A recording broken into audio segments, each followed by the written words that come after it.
And now, live for a very special edition of voice acting from the Steel Twins Recording Studio in beautiful Traverse City, Michigan, it's your boys, the Cannonball, the Cannon, the Steel Twins.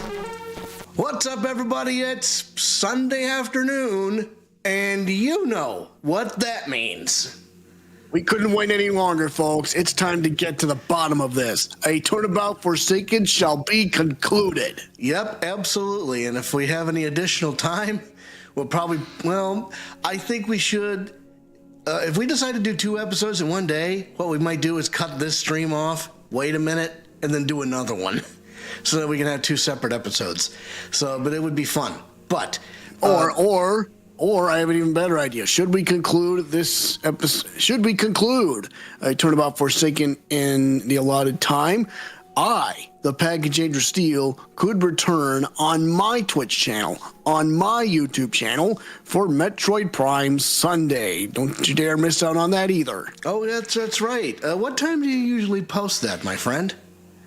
Right around 8 o'clock or so, but or whenever or wherever I can probably find myself the most discovered, Hey, that sounds like a great idea. So, oh yeah, but we have to get to the bottom of this case. In the last episode, when we concluded it, I'm sitting here going, okay, we know that Rosie Ringer is the suspect. We know that she was wearing the red raincoat. She's got blood on her hands, and then we found out, wait a minute, the Rosie Ringer, the suspect was. Let me start over again. This is how confusing it is. So we thought, okay, we got our guy. They got blood on their hands. They were wearing a red raincoat. That's who Kay saw on the rooftop. That's the killer. That's the real killer. Then we found out, wait a minute, that person was the victim. What? So everything's turned completely topsy. Something is obviously missing here, and there is a reason why these guys are scrambling to get this case resolved. Because they're trying to cover their tracks. It turns out the smuggling ring from the first game is involved in the second game, and most of the goods involved in the smuggling are like pieces of evidence from old cases. What the heck is this? So yeah, oh boy, you want to talk about just corruption of power, backroom dealings. It's like, why, it's like, oh, I became a prosecutor for this? It's ridiculous. Something doesn't add up. So, and again, this is just episode 4 of 5 in case number 4 of 5 in Prosecutor's Gambit. There's still a whole nother case to go through after this. I'm like, how much more content can they pack into this game? And that game, and that episode, and that next episode is called Turnabout for the Ages, or as the the Japanese former Japanese version says, the Grand Turnabout. Oh, okay. So probably is going to be one for the ages. But anyway, we can't wait for any longer. Again, it's time for my second favorite part of the show. Obviously the first one is getting all those crazy moments. So, everybody, if you have a cap to your bottle or a pin on your can, you go ahead and pull that pin back or twist that cap off. With a twist.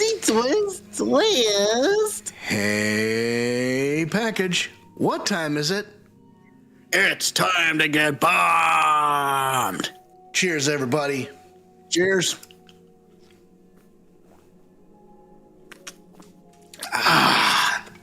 Man, that is addicting. I can't believe they made an energy drink that tastes like Welch's grape soda. Yeah, you got 0 sugar per can. Well, 0 sugar per can, only 10 calories. Excuse me. Hold on, hey, take it easy. We need your voice. So yes, live scene. Yeah, and then apparently Andrew can now hear the music just like I can. So get down and boogie, baby. Yeah, that's right. And you know what? There's that kid with the horns and the backpack. Why do I get the impression he still needs to be involved somehow? We just got to keep going to find out, man. I guess. We do have a YouTube viewer, though. I'm not sure who that is. And 2 Twitch viewers. So, hey. But I guess those 2 Twitch viewers are us. You know, that may be. I've always wondered if it counts us. But anyway, we both have all 3 browsers open, so it can't be us. So, anyway. And Facebook has 0 viewers. That makes even less sense. Nothing makes sense anymore. I just want to get to the bottom of this. So I hope you guys packed a lunch, and again, it's time to conclude this episode. Episode 4, A Turnabout, Forsaken. The latter part of it, this is Judge Gavelle's goal. What the heck is it? Let's find out. Lock 'em and load 'em, ladies. It's go time. Man. Okay. April 6th, detention center, holding cell. I never would have imagined in 100 years that Miles Edgeworth would be sitting in jail. Wow. It's a holding cell, so he's not in prison, but whew. Hey, doesn't that look like Bronco Knight's cell? Yeah, pretty much. Never thought I'd spend another night in here again. And they stripped me of all the evidence we'd so painstakingly gathered. Oh, wait. Oh, yeah, this isn't his first time in a holding cell. He was on trial for the murder of, what's his face? Somebody Hammond? I guess. Someone named Hammond. Yeah, Hammond, a defense attorney. That was part of the DL6 incident, so I forgot about that. I feel like we need to go through the first game and do a redux of all of those cases. So anyway, here we go. Even if they didn't let me keep Case Yatagarasu pin, I can't help but worry about her. They better be treating her well. The murderer, it was me. I remember looking down and the person in the red raincoat was on the ground. It was me, Mr. Edgeworth. It was me all along. I'm the murderer. I'm the murderer.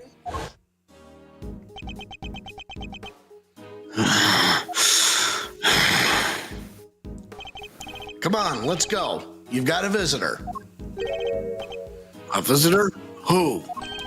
Someone by the name of Dick Gumshoe. Want me to send him anyway? Want me to send him away? No. Though I'm not sure what to even say to him. April 6th, detention center. Visitor's room. Someone named Dick Gumshoe. How does a prison guard not even know the name of the detective at the local precinct? How bad is this guy? Anyway. That's ridiculous. Wait there. So I wonder if something's up. They're leaving me unsupervised? Forgive the intrusion. Oh. Forgive the intrusion. Judge Gavelle! Please, Mr. Edgeworth, take a seat. The hell? What the hell? What's she up to? What are you doing here? I was told it was Detective Gumshoe. We imagined you wouldn't come if you knew it was me. What could she possibly want from me now? She's looking to cut a deal of some sort. I suppose I better find out. What's this about? Your visit. You may not be aware of this, but you are only permitted to meet with specially approved visitors. So I'm to be treated like a dangerous criminal, am I? I suppose my reputation is rather plummeted. It has indeed, For you, of course, and your friends. That attorney and the other girl were raising quite the fuss earlier. Fender and Emma. I saw them launch some extremely heated words at one of the guards. No, you didn't. You may thank the goddess in that regard, for even she is too busy to deal with each and every infraction. They will not be punished for their bad behavior. Did you come here just to chit-chat with me? You must have a lot of time on your hands. Oh, speaking of which, Ms. Von Karma is continuing the investigation where you left off. I just thought you would like to know. I figured you would be worried about how they were all doing. I hate to admit it, but she read me like a book. Okay, what's her motive? Let's cut to the chase, Your Honor. Why are you really here? I'm here simply to talk, nothing more. There's something I wish to know about you. Me? Yes, who else? Objectively speaking, you are highly intelligent and quick-witted. And a born prosecutor at that. Please, Judge Gavelle. Your sarcastic praises put salt on my wounds. But I sincerely mean every word, Mr. Edgeworth, and it is why I fail to understand you. Take this latest case, for example. You were up against the very committee itself. You had no hope of succeeding. Even a child could have seen that, and yet... I don't imagine the old me would have ever been so reckless. The old me had power, and because of that, I thought that justice was always on my side. Just as you and the committee believe now.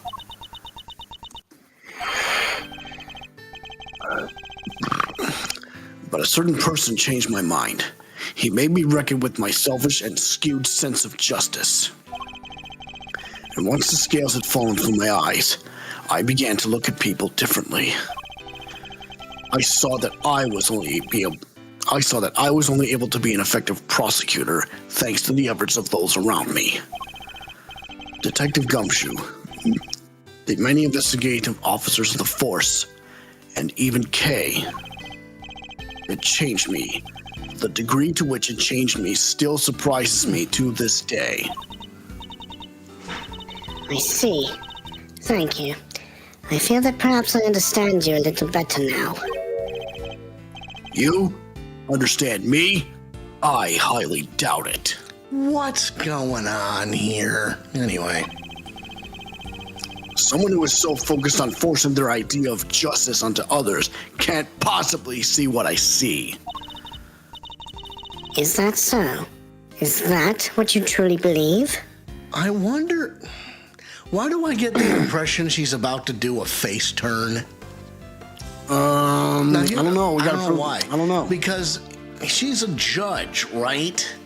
You know, Yeah. and the Committee for Prosecutorial Excellence, Excelsius winner has to be the big cheese here, but we don't know why yet. Anyway. I will say one thing. This has been a very interesting conversation. That is all. Before I go, there is one remaining matter. I was asked to inform you that the date of your hearing has been confirmed. It will be held today, in the trial chamber. The committee sends its warmest regards. If that was all you had to tell me, you could have just sent a message. And entrust the goddess's words to another? That wouldn't do now, would it? Until then, Mr. Edgeworth, I'll see you again very shortly. Oh boy. Something's up. I don't know. You know, okay, now I don't know. Whatever. April 6th, detention center, holding cell. And now he's back in jail.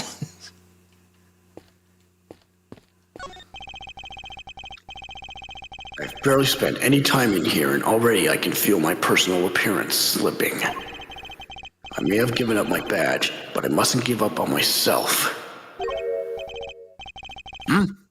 My collar. It's slightly creased. Uh-oh. There. A tidy outside begets a tidy inside. Which is why it's more important now than ever to take care of myself. Wild. There's a menu here on the table. It seems that detainees are able to pay to have their meals brought to their cells. What looks good? Spaghetti and mac and cheese lunch, and linguine for only $1. Basmati and brown rice special for limited time only. Add regular white rice at no extra cost. It's probably for the best that I'm not very hungry. He's got to look at the John. Oh, here we go. There's a note on the wall next to the toilet. Sorry, we're currently out of toilet paper. Please make the necessary mental preparations before using the toilet. What sort of mental preparations can one even make? I'm going to look at the bed because that's where they, well... A very basic bed. Oops. A very basic bed. I can't say it was very comfortable to sleep on, however. I imagine Detective Gumshoe would sleep soundly on it nevertheless, loudly snoring all the while. I suppose we'll probably never get to work together again. But I don't have any regrets about the bed I've made. I will follow my own path to the end. Okay, let me see if looking out this window. There's a poster in the corridor outside. We regret to announce that due to the warden's arrest, the Die of Destiny game will be discontinued. Inmates will no longer need to roll the die every morning to determine their meals for the day. We wholeheartedly apologize to those who are looking forward to their daily casting of the die. Did anyone really need an apology for the cessation of such a ridiculous idea in the first place? Uh-oh. I'm hearing something. Do I have another visitor? Maybe more than one. Uh-oh. Kay! Oh, Thank goodness you seem all right. That's a load off of my mind. Hey, Cannonball, check your stream. Is it slipping away? No? Why? Okay, we're good. Never mind. It's just skipping on my end, but it's just me. It's just my Discord. Such a heartwarming scene. It's enough to make a grown man cry. But you're still not your usual cheery. I mean, you have to stay positive, Kay. You didn't do anything wrong. In fact, I guarantee you didn't. no. You have to let it go. I'm the murderer. I know that now. But you're not. You can't be. Why don't you have any faith in yourself? She doesn't remember what happened. How can I, Mr. Edgeworth, when there's no me left to believe in? None at all? I don't think that's true. Before you lost your memory, we spent quite a bit of time together. And I dare say you left quite the impression on me. So you see, there's still plenty of you left. That's why I believe so much in your innocence, and why you should believe in yourself, too. Thank you. But I can't. It would just cause more pain for the both of us. Please, you have to forget her. Forget that Kay. She's gone. No, she's not. Not in my eyes. Kay, no! You remind me of my younger self, you know. So noble, so bold. This is the justice you and the committee stand for? Justice. I suppose you could call it that. Now, what the heck does he mean by that?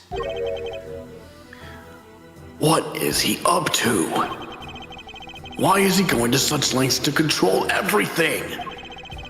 I can't shake the feeling that something is very wrong here. Is there some hidden agenda at play? Yeah. I think so. Yep. There always is. It's Ace Attorney, but I have no idea what it is.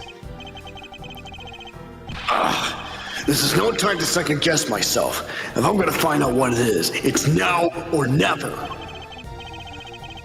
Well then, my boy, I suppose I should be. Wait!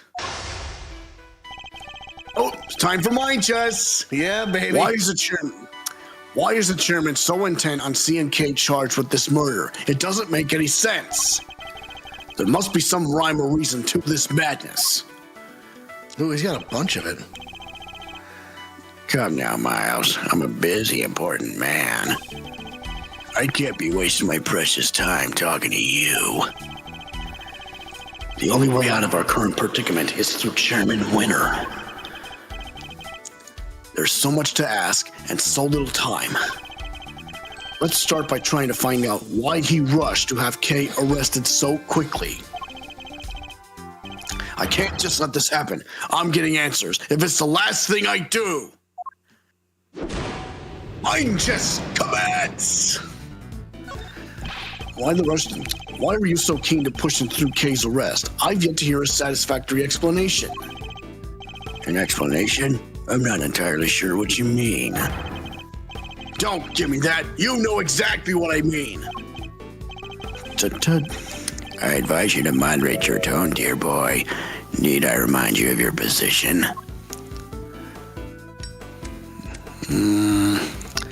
Bide my time. And suppose we did let your friend go free. What then?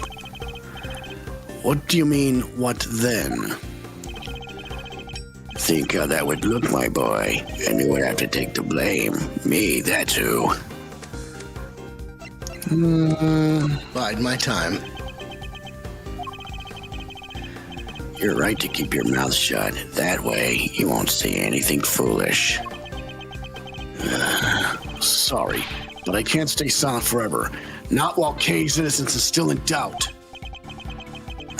You're breaking my heart. Just look at this flood of tears spilling out. Please, just leave it alone, will you? Things were coming along nicely until you interfered. Coming along nicely? Coming along nicely? That's a pretty strange way of putting it. It's almost as if you wanted Kay's arrest to happen. It's almost as if you wanted Kay's arrest to happen. Yeah, it's almost as if you wanted Kay's arrest to happen. It certainly doesn't sound like the statement of an impartial representative of the law. Bam! You think so? Well, that wasn't my intention. Has it occurred to you that you might just be overthinking things a little? Chairman Winter certainly knows how to dodge a question, but it doesn't change the fact that serious doubts remain concerning Kay's arrest. Next, we'll need to press him on whether he really believes the investigation was sufficient. Refill. We can't allow any of his statements to go on unexamined, no matter how trivial they may seem. One of them may just give us the breakthrough we need. Okay. How much time did you spend investigating? How much time was spent on your investigation altogether? Well, now, let's see. You know what? I'm not sure I can remember. And I'm sure you can. You won't bluster your way out of this one. It's not bluster, my boy. I honestly don't recall. It's a problem when you get to my age, you see. Why, I even forget my own son's name sometimes. Never mind your fool of a son. Answer me. How long did you spend on the investigation? You're right, of course. The boy's a fool. I never meant for him to grow up like that, but... Oh, woe is me. He's only too happy to derail the conversation no matter where I take it. I have to force him to take this seriously. Let's try another tack for now. You were the one calling the shots, were you? You can hardly say your investigation was sufficient. And you're the one who called all the shots, weren't you? Including the decision to have Kay arrested? Oh, I'm afraid I'm nowhere near as influential as you think, dear boy. Bullshit.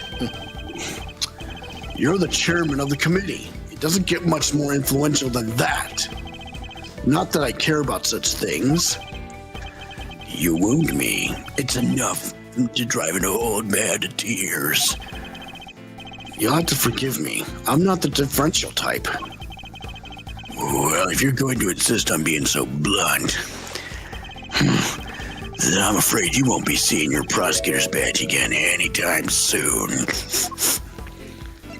I don't need that badge anyway. Let me make something clear once and for all. That badge isn't the be-all, end-all for me. Far from it. I'm not concerned with titles or roles. Even you must understand that much. Nice hit.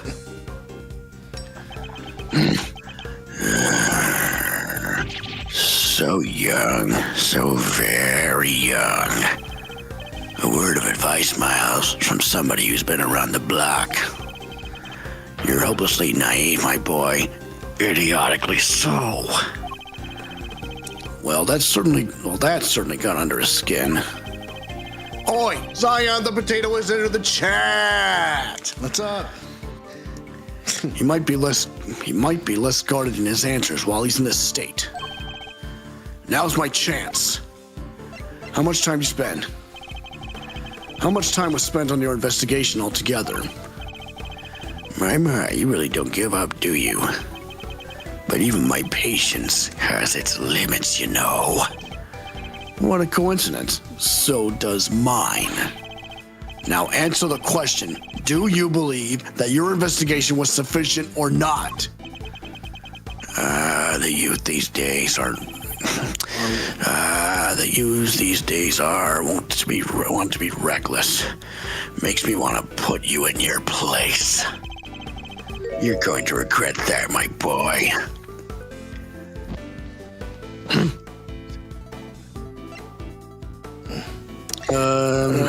Bide my time. Bide my time. Because all you're doing is just insulting him. You're trying to get information out of him. Well, maybe you do know your place after all. What's the matter? Scared? Oh. Hardly. I was just thinking about how best to proceed. Getting answers from the elderly requires sensitivity. They can get quite... Go ahead. They can get quite emotional after all. That's the statement we need to get him in. You have no common sense whatsoever, do you?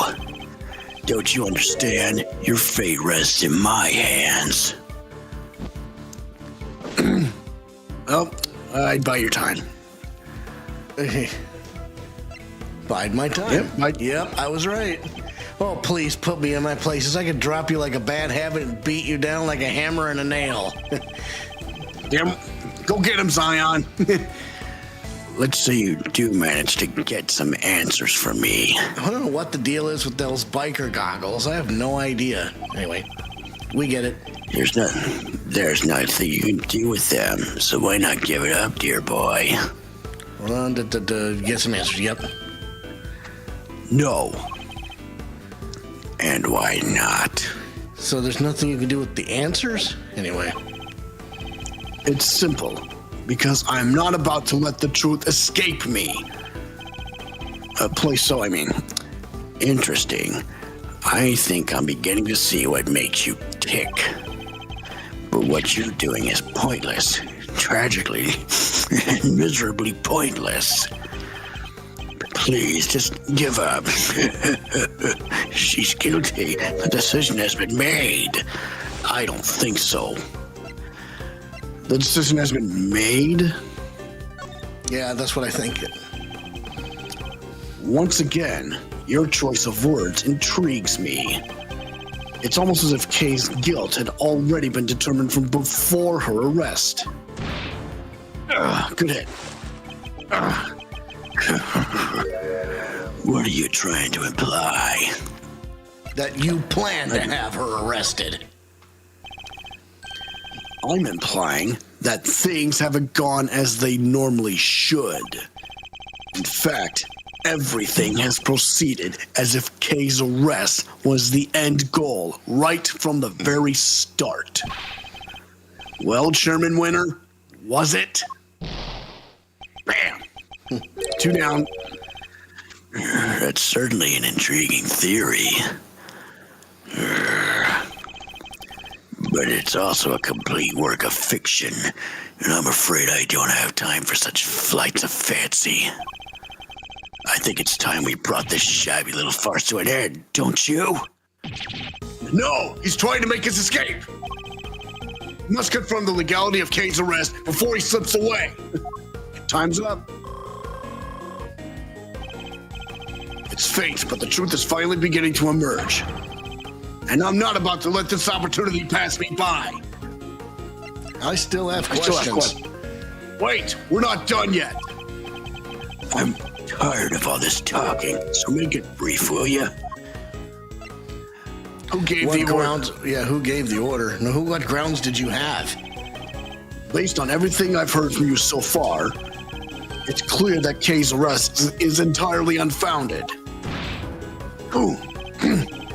Yes, I think we're all familiar with this particular refrain of yours by now. But I'm afraid it doesn't matter either way. You don't have what it takes to secure her release anyhow. How dare you take this so lightly as a man of the law? My, aren't you a rude little boy? But my fuse is only so long. Bide my time. My time. Because he's pissed, remember? Honestly speaking, I don't have the time to waste on every last question you can dream up. You know what I hate? When you don't want to go somewhere and your parents make you go anyway and say you will go next time, but they still take you anyway. Like they blatantly ignore the fact that they say, I don't want to go yet. I'm not sure what you mean, Zion, but... Well, it sounds like you might be, listen, if you gotta go, you gotta go. Do what you gotta do. Or maybe it's just a hypothetical situation. But anyway... I have certain responsibilities to attend to, you know. I really am quite the busy man. Or are you just pretending to be busy, That's an awful thing to say to a fragile old man. I work harder than I should at my age. I ask you, my boy, what could I even hope to accomplish by putting up such a pretense? What indeed? Oh no, that just happened. I just got back from the park. Oh, sweet. You're hoping to avoid talking about the case. You obviously don't want to talk about the case anymore. That's why you're so keen to get out of this conversation, isn't it? Bam! It's just so tragic. It really is. That you would suspect me of such things. It's not a suspicion. It's a certainty. What? Something. You gotta keep going. There were no clear grounds on which to base Kay's arrest for a start. Now, my boy, let's not get carried away. There was plenty of evidence to support our case. What was Edgeworth, Edge? Yeah, damn right. We're gonna get him. The mask, the letter, the corsage, these were all in her possession. And, of course, her confession. Oh, yeah, that's right, yeah. Well, yeah, she confessed while they were out there. More than enough to prove her guilt, I'd say. But those are... What's the matter? Struggling to come up with a way to explain everything away? Sounds like Bide your time. Sounds like you're the one struggling to come up with a way to explain everything away. You poor excuse for a biker. Yeah, bide my time. Yep. Yep. That's what I was doing. Well, there we have it. Your silence speaks volumes. It's true I can't counter your argument right now, but you did let something valuable slip. Jesus, H. Cripps and Halle Berry, he's annoying as hell. Damn right he is, Zion. A suspiciously detailed knowledge of the evidence against Kay. He rattled off that list like he knew it was inside out. Go ahead and try to read that one more time. He rattled off that list like he knew it inside out. I think that might prove to be a valuable clue. Uh-oh. Kay is innocent. Still have questions. Wait, we're not done yet. Maddie! Maddie has joined the chat on Twitch. Hi, twins. Hi, Zion. I'm tired of all this talking, so make it brief, will ya? Who gave the order? Yeah. Who gave the order? Who decided that Kay should be arrested? You know, I can't seem to remember. Don't ever get old, Miles, my boy. It wreaks havoc on the memory. Time to deploy my clue. You remembered all the evidence pretty well. I'd appreciate it if you'd stop playing the old man card. You remember the details of the evidence against Kay pretty clearly.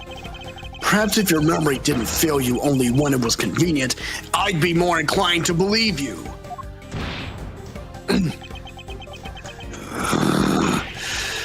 So let me ask you again, who gave the order for Kay's arrest? You're a sharp one, I'll give you that. My son could learn a thing or two from you. I think it was Judge Gavelle. I'm thinking it was her, because she was the one that kept trying to get her arrested anyway, right? Oh, I don't know. If he wasn't such an incurable numbskull, that is, it's a tragedy, really. Oh, yeah. I don't want to hear about your son. I want to know who authorized the arrest. You're very mean. You know that, don't you? The arrest, you say? I believe the order was given by, You, of course. Come now, Chairman Winter. We both know it was you. Poof. All right, you got me. Good, I feel like Excelsius Loser's a suspect too. Damn right he is. He's mad sus. Yeah. You make it sound like it was somehow a bad thing, though. But I have a reputation to uphold, so I guess I better clear up this little misunderstanding. Right. I'll entertain your questions for a few more minutes. Let's see if I can't put your mind at ease. The key thing to do now is to establish how intimately he knows the details of the case. I just have to ask the right questions. Refill. The end game is at hand. We're but a few moves away from the truth. Now remember, Kay Faraday, a.k.a. the Yatagarasu, is a thief that steals the truth. And if she were to uncover the truth, he'd be in deep shit. So go ahead. Go ahead.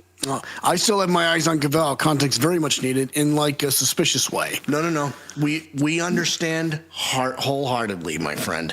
Let's keep going. You seem to know an awful lot about the case. You seem to know the case in quite some detail. I know about lots of things, my boy. I'm just smart like that. Too bad the same can't be said about the way you handled Kay's arrest.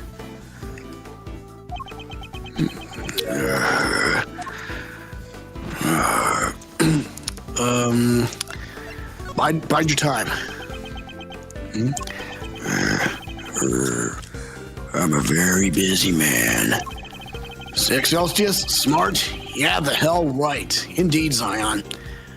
do try to remember that I can bring this little chat to an end whenever I so choose. It's only taken so long because you won't give me a straight answer to any of my questions. If only you'd stop giving me the runaround, we'd be done already. So let's try this again. You seem to know the details of the case quite intimately. Why is that? Because I read the case file. Not exactly the most thrilling use of my time, of course, but it's part of the job. I had to be a good role model. I can't be seen to be slacking. It can be so hard. He's dumber than Eustace Winter and Larry Butts combined. No disrespect to Larry. But I had some time on my hands, so I read the whole thing from cover to cover. Bullshit. More like he created it. That's what I'm thinking. Anyway, did you really read it all? But you keep saying how busy you are. That's strange. I could have sworn you just told me you're a very busy man. Yeah, indeed, bold piss. Oops. Dilos has entered the chat. Welcome. Welcome. I'd say the cracks are finally starting to show, wouldn't you? If you're so keen on being an upstanding leader, you can start by releasing Kay, you know. You really don't give up, do you? It's a moving sight indeed, my boy. But a tragic one, too. After all, your efforts are for naught. I'm afraid your little friend was found unconscious near the scene of the crime. Oh, well, of course she was. Well, hang on a minute. How does he know that? Anyway, did you see exactly where she was found? So yeah, Maddie, in case you don't know, bold piss is Zion's catchphrase whenever he knows is a lie. So that's good. We have yet to hear much about the circumstances under which Kay was found. She was lying unconscious in the storeroom, correct?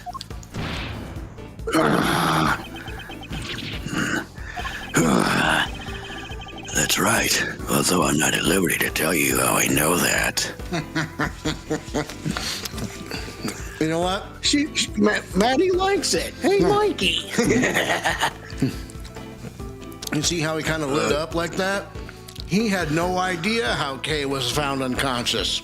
I think he doesn't know shit. Oh, boy. He knows things even we didn't. In fact, he seems to be aware of every tiny detail about this case. This could be a valuable clue. I'm smiling like a dumbass bitch right now. So are we. The suspect, Kay Faraday. How much do you know about her exactly? I know that she's a suspect. Aside from that, not much else. Cross my heart, but it's true. Man, is he lying. Time to deploy my clue. Whenever I hear Edgeworth deploying its clue, I hear it in the voice of Dr. Evil from Austin Powers. Time to deploy my clue. You know. Sorry, but the more you tell me, the less sense your story makes. Hold on. Ba-da-ba-ba-ba. He is going to hell. Whenever I read Edgeworth the point, yeah, okay, that's right. Well, I'll tell you what. I'd like to find out what happened first. But anyway, for one thing, you know details that even those investigating the scene were not aware of. Why is that? Just how much do you really know, Chairman Winter? Oh, there's that intimidating face you like to make again. Well, two can play this game. How do you like me now? bide my time. Got him on the bull piss, yay! Not yet. I do have to commend you on your doggedness. It really is something. I'll take that as a compliment. Take it however you like, but wrap this up, will ya? I just don't have the stamina anymore. She's the culprit. The only possible suspect. Just accept that already. How much more evidence do you want us to load her down with, for goodness sake? To load her down with? What the hell does he mean by that? Well, load her down with. Load her down with yet another interesting turn of phrase. One that makes it sound a lot like the items Kay was carrying might have been foisted upon her.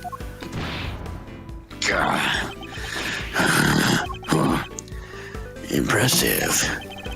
You really do pay attention, don't you? It's no wonder they used to call you a prodigy, Mr. Ex-Prosecutor. I think you know the answer to your own question by now. Why don't you just go ahead and say it? I want to hear it from you. It's finally time to shed light on the truth. All that is left is to play one last move. You seem to know. Oh, hold on. Kay is innocent. Kay is innocent. Load her. What in the flying deep fried shit did you word it like that? Yep. No, my boy. That's just clumsy. Anyone can blurt out a baseless assertion like that. Even a disgraced superstar prosecutor. Time to deploy my clue.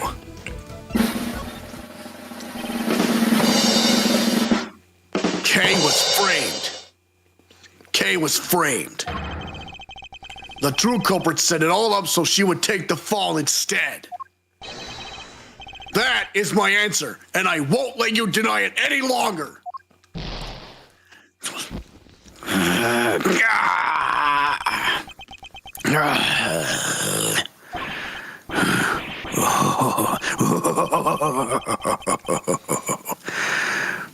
My, you really are a sharp one. It's a bit of a shame you chose to hand in your badge. In the wise words of Steel Twins, what? Not yet. I admit it. You're right on all accounts. And that's checkmate. So, okay, does that mean he's... Oh, just checkmate. So what does that mean? I wonder if it means he's the real killer, or he knows who the real killer is. Let's find out. I think he's a real killer. I think he did it. Mm-hmm. You knew Kay wasn't the real murderer, and yet you still had her arrested. What's worse, you thought you could get away with it. Well, you won't. Not if I can help it. A murder and attempted murder. There you go with it. And a false arrest. There you go again. There you go with that naive head again, my boy. I guess that was always your problem.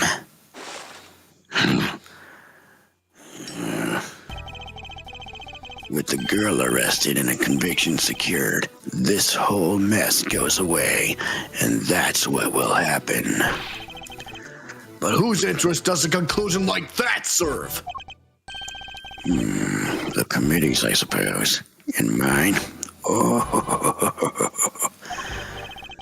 You know, listening to you just now, well, it really got the tears flowing, I have to say. It was poignant and heartfelt and sincere and utterly infuriating. Look, I'm not perfect, I know that, but your lack of sophistication in these matters is beyond the pale. You insist that the truth is more important than anything else. But would you say the same if you knew what the real value of the truth is? What are you trying to say? When you get to my level, you don't uncover the truth. You make it little by little. Oh no, that's worse. Okay, Faraday. Murderer. That's the truth. The truth I created. Yes, my boy. That's what I like to see. You're so sincere sometimes, it's painful. It just makes me want to put you in your place. Knowing the real truth will get you nowhere. Because that's how much it's worth. Nothing. Shocking, I know. But why not go after the real killer? How much do you even know about what really happened? You're still not getting it. That's your truth. And it is worthless. Mine is all that matters. Yep, he's the big boss because his way or the highway. Wow. Warping the truth, warping the facts to his truth is the truth. That's such horseshit. Anyway. You understand what I'm saying, don't you, Mr. Ex-Prosecutor? I have all the power here.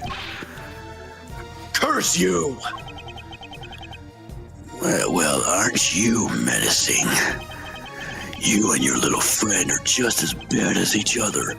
Violent criminals who deserve to be locked up. Okay, that's it. Hold me back! No, there's no one to hold you back anyway. You'll pay for this! And with that, yet another person disappears from my life. Oh, it just makes me want to cry, cry, cry.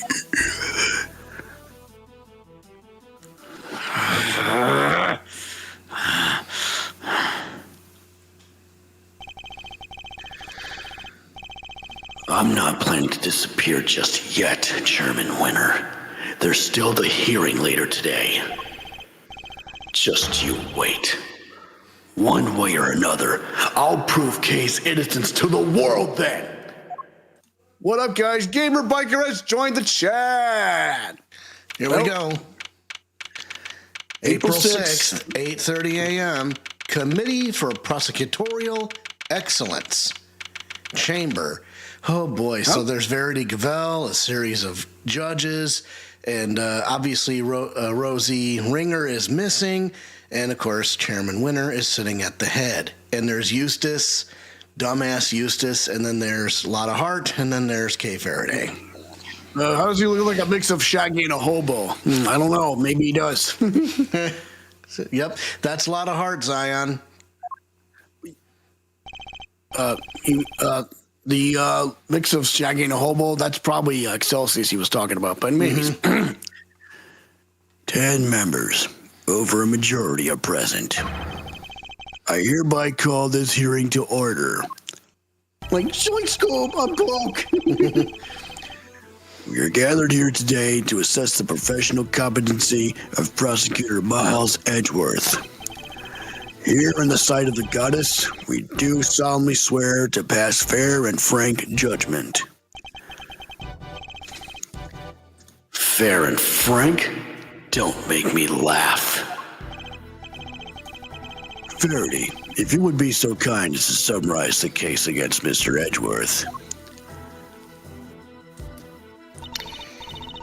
On April 5th, despite having been advised of the illegality of an investigation he was conducting, the accused refused to desist and eventually had to be detained by myself and Chairman Winner. And I solemnly swear to beat the shit out of the winners, too. Well, hang on. His actions compromised the investigation into the murder of a certain defense attorney. And despite having been presented with copious evidence of her guilt, he continues to insist that the suspect, 1K Faraday, is innocent of all charges. Perhaps you could explain the details of the murder to us as well. Of course. On the morning of the 5th, the body of the victim was found here in the committee chamber. Further explanation would be provided by... Me, Eustace Winter, Premier Prosecutor. Oh, boy. The floor is yours, Mr. Winner. The murder itself happened late on the night of the 4th. The victim was Ms. Rosie Ringer. That same night, an illicit auction was being held here in this very room. Ringer took part in that auction. I think, yeah. Meaning that the murder took place sometime during the auction. When she was found, Ringer was dressed in an outfit that matched the description of the auctioneers. However, due to the fact that the auction carried on after the murder had occurred, I deduced that Ringer was not in fact the auctioneer. Why do I feel like Rosie Ringer is nod to ring round the Rosie? Who knows? Maybe that's the pun. I don't know. Maybe. Who knows? That is a half a ring. You deduced nothing. Sorry about that. You deduced nothing of the sort. And what about the basis on which the suspect was detained, Mr. Winner? The Uncle Cough. Sorry. Yeah. I got this. So Faraday was overcome by... Crushing remorse, Eustace. Oh, she's talking for him. Yeah, that. Tons of crushing remorse. So she confessed. According to her confession, she was on the roof of this building when she encountered a person in a red raincoat on the viewing platform. And that person was Miss Ringer, I take it. Precisely, Mr. Chairman. The killer dressed the victim in the auctioneer's outfit after the fact. But at the time when she was killed, Ms. Ringer was wearing a red raincoat. And who won the race to find that raincoat nearby? Me, that's who. Did you? I thought it was somebody from forensics. Strictly speaking, it was found by one of the forensic investigators under Mr. Winner's command. I knew it. The blood analysis on the coat showed that it was indeed Ms. Ringer who had worn it. And the suspect's confession was the final nail in the coffin. She confirmed having committed the murder. Okay, this is just a load of... Can you guess what I'm about to say next? Yeah, I think we can, Zion. Anyway. So as you can see, Kay Faraday was the killer. There's no way anybody else could have done it. All right, Miles. I expect you to have some objections. Let's get them out of the way, shall we? I have no objections, Chairman Winner. What the fuck? Hang on. Huh. I wonder if he's just... Hang on.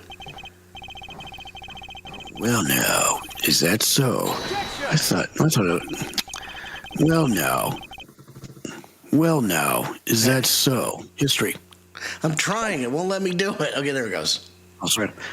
Well, now, is that so? I thought it would have taken more than a single night in detention to break you. Objection!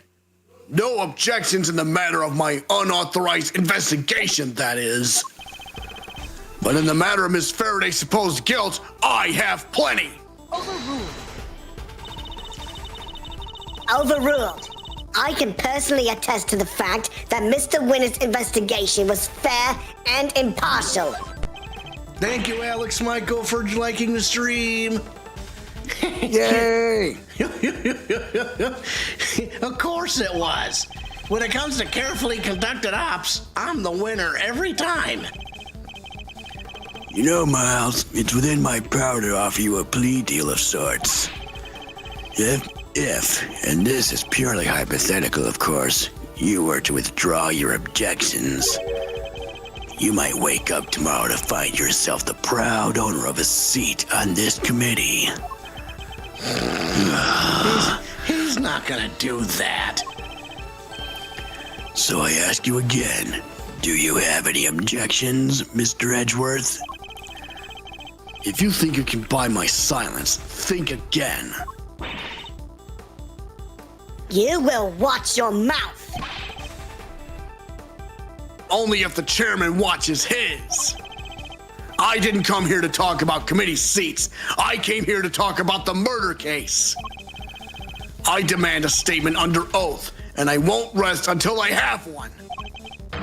I want to know exactly what the committee's view on the incident is. You want to put us on trial, my boy? Very well, if it will make you happy. Verity, please provide Mr. Edgeworth with the materials pertaining to the case. Really? But sir... This will be his last hurrah, so let's humor him with the send-off he desires. If you say so, Mr. Chairman. Evidence data received from Judge Gavelle. Nice. You have no objections to Verity representing the committee, I assume. Let's check to see if they haven't manipulated anything. Nothing there. That wasn't manipulated. That wasn't manipulated. No. Everything looks good there.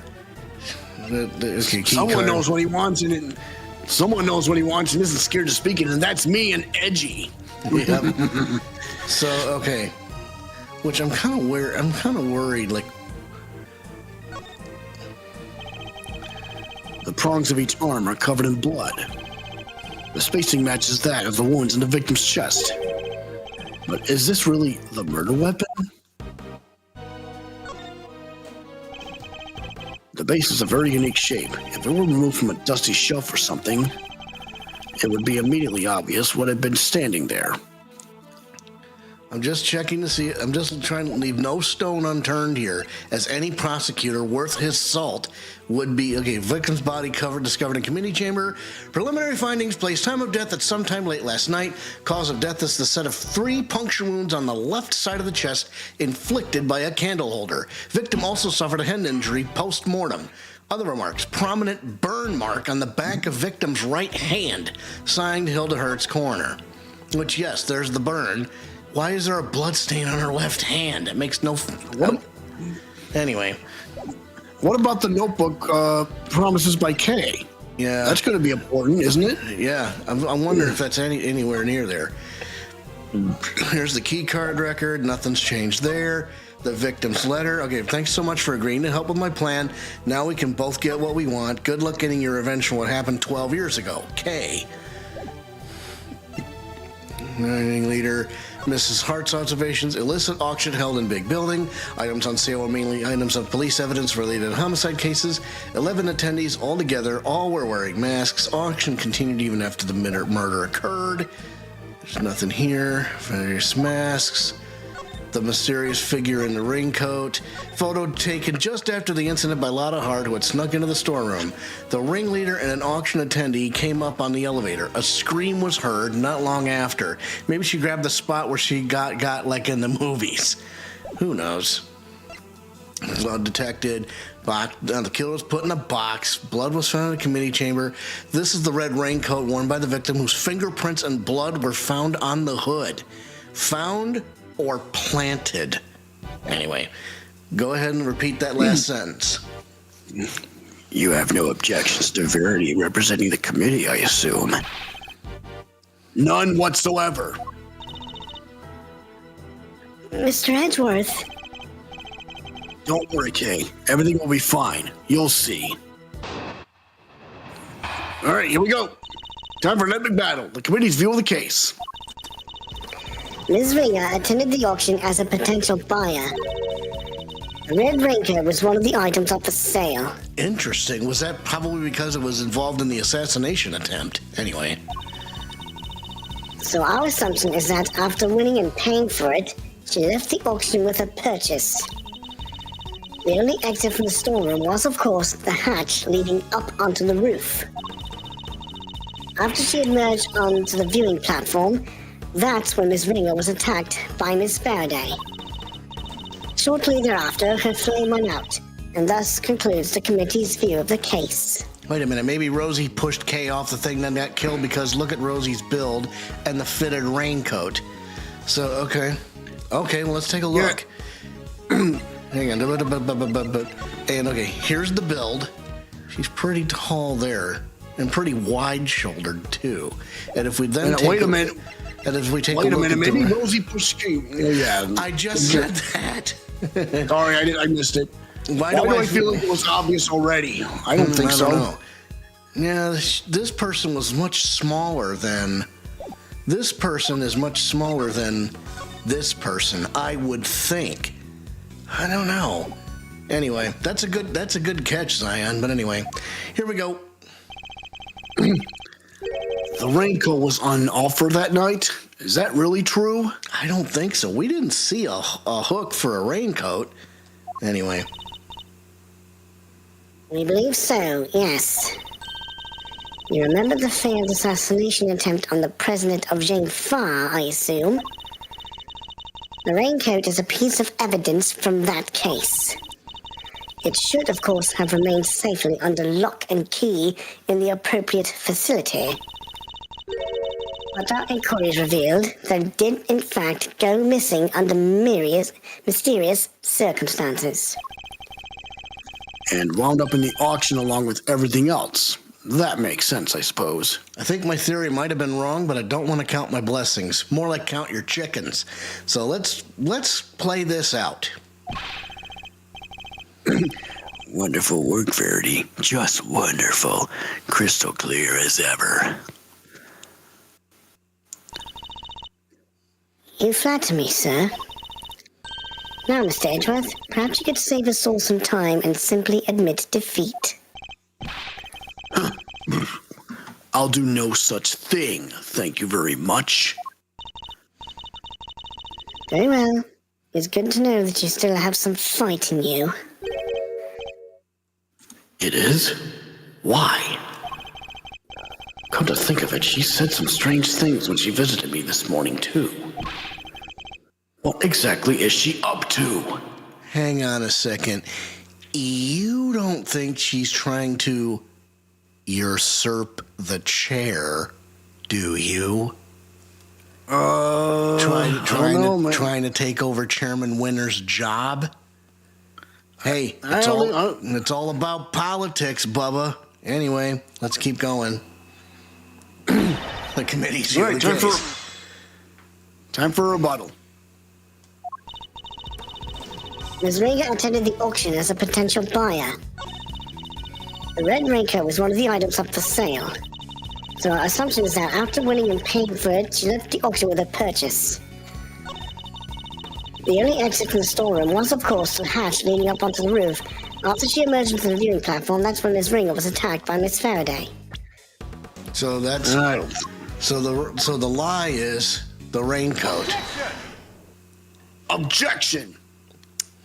Where are we going with this? Maybe you can clear something up for me, Judge Gavelle. Now let's take a look. After she emerged onto the viewing platform, that's when Ms. Ringer was attacked by Ms. Faraday. All right, anyway. Well, what is Ms. Hart doing here at this hearing? Oh, so okay.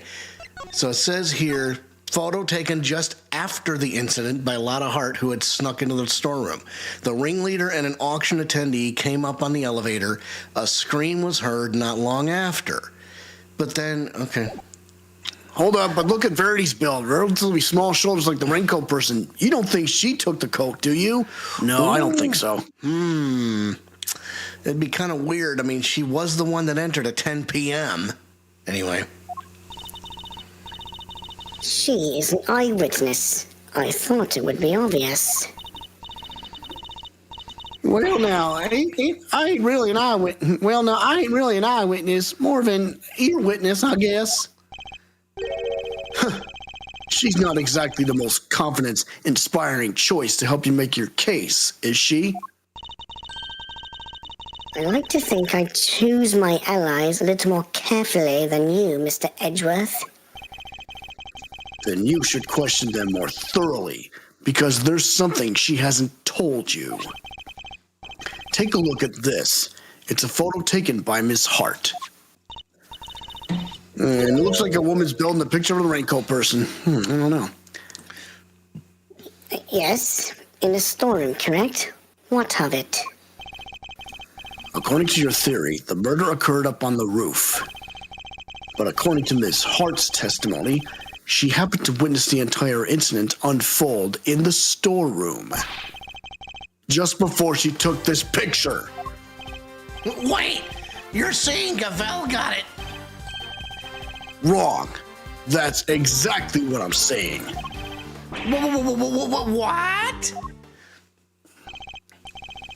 Miss Hart, if I may confirm your account of the events you witnessed that night. You saw the person in the picture, correct? I sure did, clear as day, and with my own 2 eyes to boot. And what were your impressions at that point? My impressions? This right here is the scoop of the century, something like that. Yeah, that makes sense. I was hoping more for your impressions of the person in question. Oh, there's a walk-in meal ticket? Seriously? Just my little joke. No need to look at me like I've done sat on your lunch. Old red raincoat, right? Well, I took one look and I thought, that's our perp right there. And therein lies the rub. For Miss Hart to have thought such a thing. Hold on. History. And therein lies the rub. For Miss Hart to have thought such a thing means that the murder occurred. Overruled. Oh, Mr. Edgeworth, when will you learn to use your words? If it's an explanation of the facts that you require, you need only ask, you know. What do you mean? I assume you're about to raise the issue of the voices Miss Hart heard. Voices that may be unrelated? Oh, my sweet baby Jesus, ate crisps and Halle Berry. Why, Lotta? Dig it, it's all right. Let's keep going. Objection! Unrelated? You can do better than that! Was one of the voices Miss Hart heard really even Miss Ringer's? Yeah, that's a good point. You're kidding me, right? Them folks was talking crime-related turkey, or my name ain't Lotta dang Hart. Ah, but didn't you hear them clearly? Well, can't rightly say for sure, but I can't rightly say nothing. You know it. They was using voice changers. I done told y'all that. Yep, and there's the rub there. Precisely. Miss Hart heard voices, but those voices were disguised. Which means we cannot even be certain that whatever she did over here had anything to do with the murder. Objection!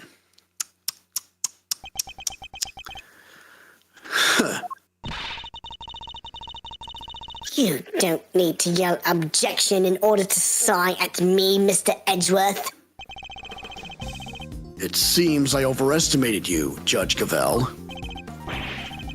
Nonsense. Verity's the best of us, my boy. The very best. And yet she believes that what Miss Hart heard might not have anything to do with the murder. Even supposing that that's the case, it doesn't prove the murder didn't happen in the storeroom. The incident happened before the victim was able to go up to the roof. That much we can say for certain. And I can tell you why. This proves that the incident happened before the victim went up to the roof. It's either the blood on her hand or it's gotta be the blood on her hand. Yep. Yep, it is. We initially thought that the person in the red raincoat was the culprit. Yes, because Miss Hart said as much. Indeed, she told us about the blood she saw on this person's hand. And I doubt many people would have thought differently given her testimony. Ergo, if this person is the killer, then the blood we see would be from when they attacked the victim. But knowing what we know now, that this person is in fact the victim, it recontextualizes everything. Oh. The presence of the blood still shows that the picture was taken after the attack. But now, it tells us something very important about the victim, too. This picture tells us that the victim was the ringleader. Either was the ringleader or survived the attack. Survived the attack. There's no doubt in my mind that the victim was attacked in the storeroom. But here we have photographic evidence of her standing upright and alive, albeit with a bloody hand. This can only mean that Ms. Ringer survived the attack. The blood on her hand is from the wounds she had sustained. What are you talking about? Who dies from a hand wound? Wait, my original theory. No, you're joshing my ass. Hold up. He's doing that meme from the Fallout kid. Hold up. Anyway, keep going. The wound wasn't on her hand, Mr. Winter. I imagine she had used her hand to try and staunch a wound. That's right. While it's impossible to tell from this angle, the victim was already mortally wounded here. Oh, well, that certainly would change things, wouldn't it? It very much would, not least by making it absurd to suggest that Kay was the attacker. Her encounter with the victim happened after this picture had been taken. After the victim had already been attacked and was in critical condition. I put it to you that all Kay witnessed was the victim finally succumbing to her wounds. Oh, so she was stabbed in the storeroom, but she didn't die until she got up to the roof. Ooh. Why did she run to the roof then? With the raincoat. Yep, she grabbed her wound. Yep. Oh, you don't know that meme? You'll have to look it up. That would have been quite the coincidence. Excuse me. It's a textbook case of wrong place, wrong time, I'd say. You seem to be forgetting a rather important fact, Mr. Edgeworth. Well, that, or pretending to not remember it. What? What fact am I forgetting? I think it's time to wrap things up, don't you, Verity? Put the boy out of his misery. They withheld evidence. Those bastards. Anyway. Dad, Gavelle works for me. Why do you keep giving her orders? That's my job. You really are a total and utter embarrassment. I am not. I hate to break it to you, but you both are. Go to it, Gavelle. Put Edgeworth out of his misery. As you wish. Hold up, maybe when she succumbed to her wound, she inadvertently knocked Kay off the roof? I doubt that, but anyway. Miss Ringer's body was found with 3 wounds in her chest. And we all know what those wounds are from, don't we? That's right. They're from when she was stabbed in the chest by a 3-armed candelabrum. I doubt anybody could survive such grave wounds. If you cared to read the coroner's report, I'm sure you would change your tune. And let's get a brief look at this. It says here, cause of death is a set of 3 puncture wounds on the left side of the chest inflicted by a candle holder. Victim also suffered a head injury post-mortem. Prominent burn mark on the back of the victim's right hand. Okay, What was the death instant? Anyway, let's keep going.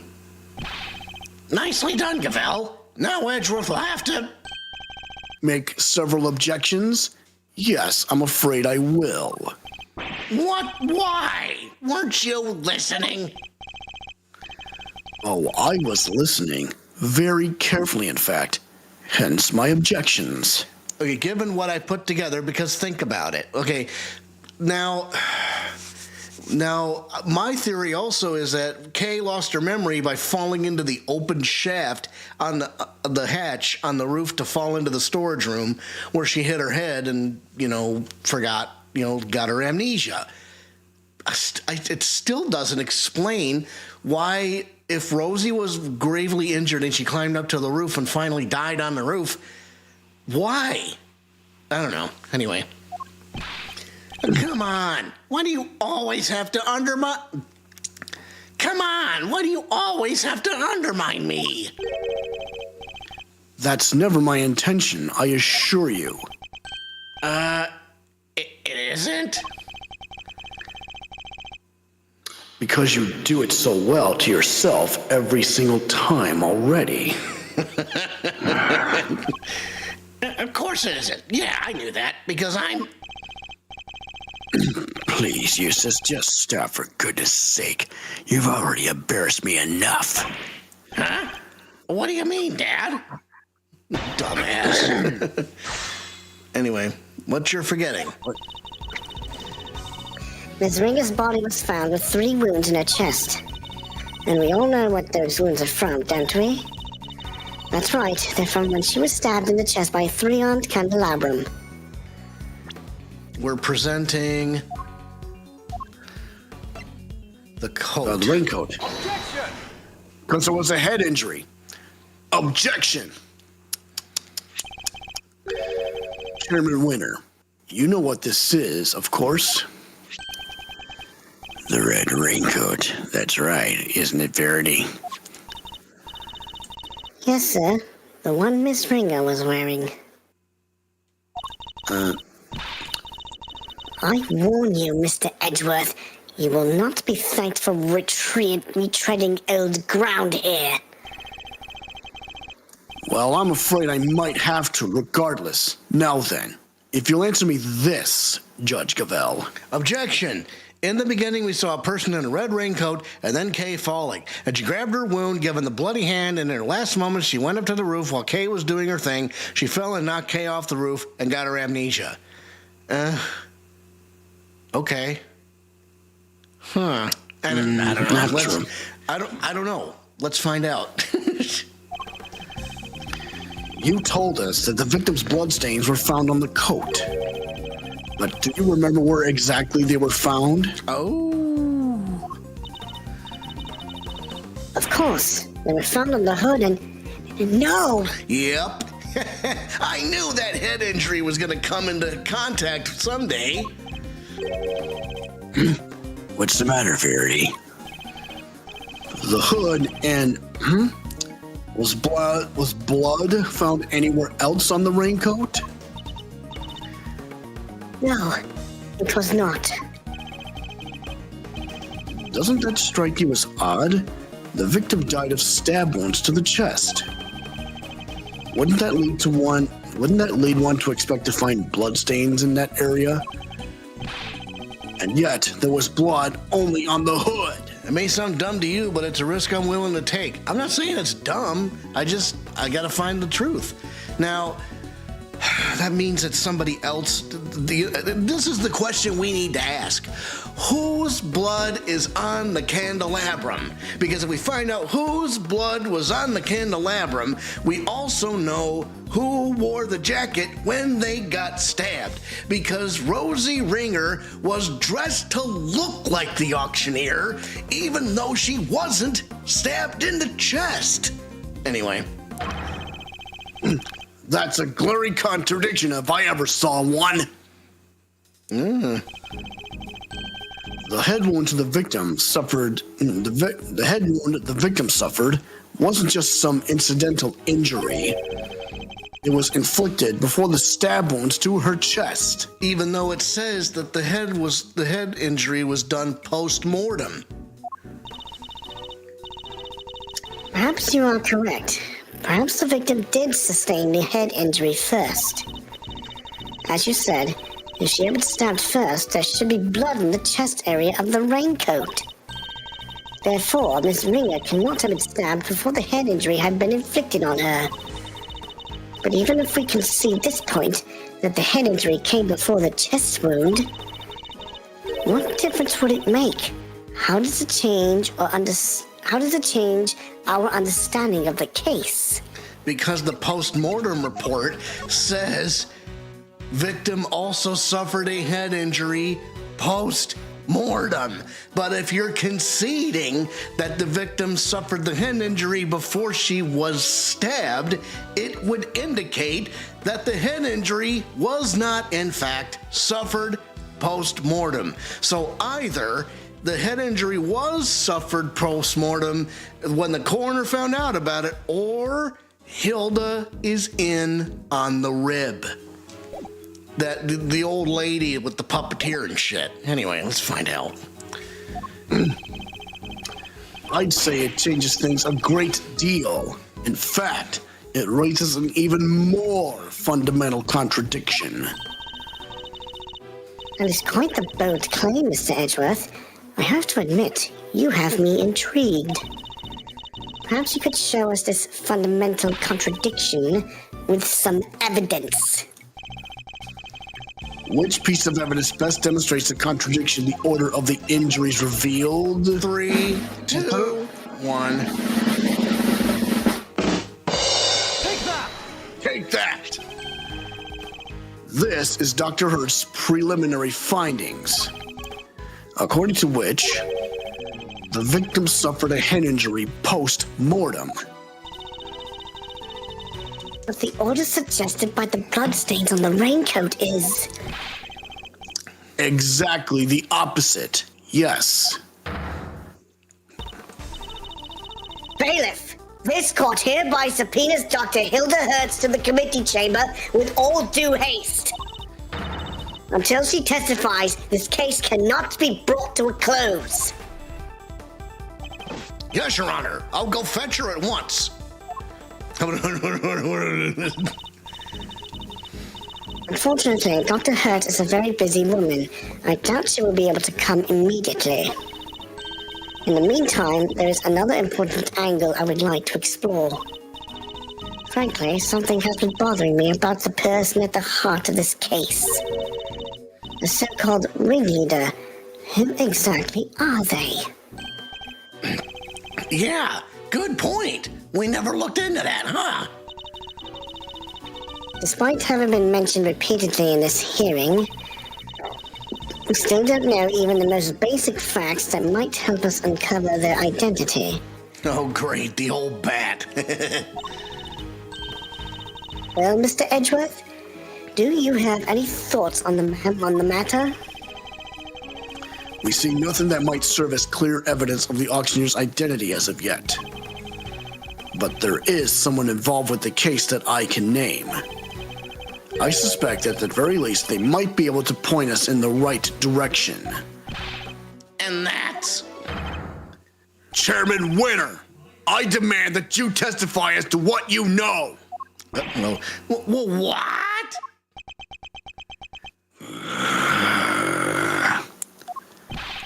Are you crazy? Why would you accuse my dad? You would cast doubt on the integrity of the chairman of the committee? Do you understand the implications of such an act? I don't care who or what he is. We're talking about the truth here. And about a man who seems dead set on framing Kay at all costs. The mask, corsage, ticket stub, and everything else. The items Kay was carrying when she was found. They were deliberately placed in her possession somehow. By Chairman Winner himself.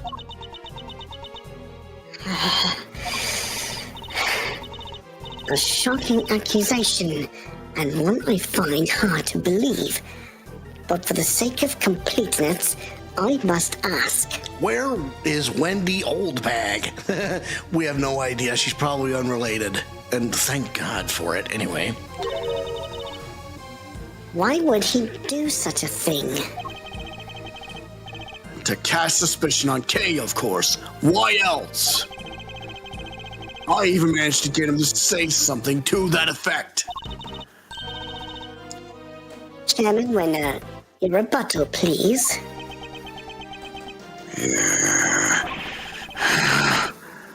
I think the good chairman might be in shock.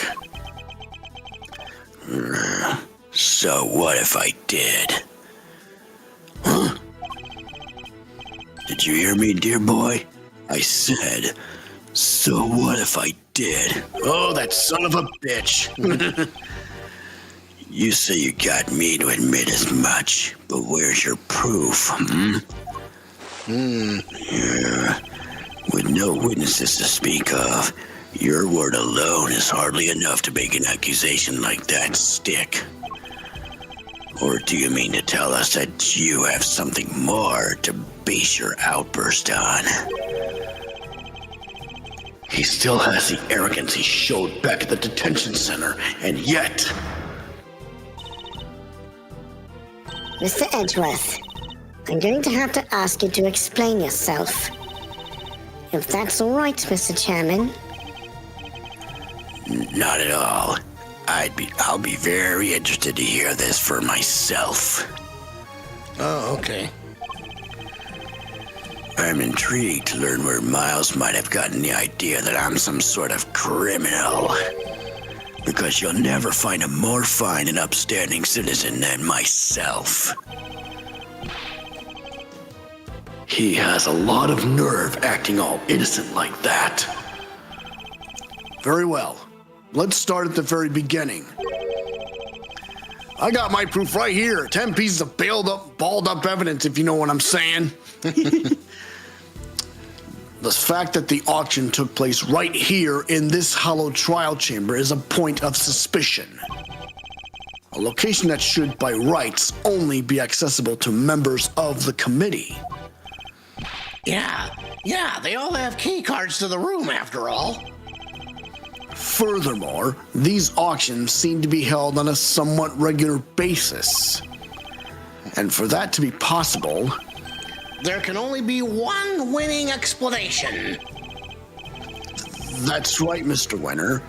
That the auctioneer is a member of the committee. Well, no. What on earth is wrong now? Well, what do I do, Dad? I played right into his hands. Oh, you did indeed, you utter nitwit. The auction. What on earth is wrong? What do I do, Dad? I played right into his. What an idiot! You fucking. He is a moron. But Miles, my boy, you do realize that you've cast quite the wide net with your explanation. That's true. There are 11 members of the committee altogether. 10, given Miss Ringer's unfortunate passing. 10 potential suspects in total. Well, it certainly isn't me. It can't be the chairman, can it? Whoever it is, speak up right now. Calm down, all of you, please. Well, Miles, is that all the proof you've got against me?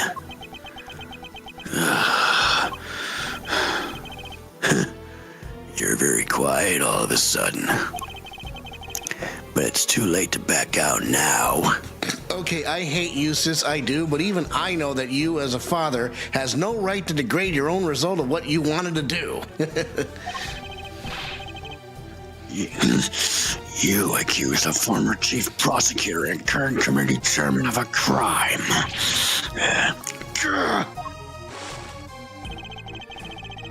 I would tell you to prepare for the worst.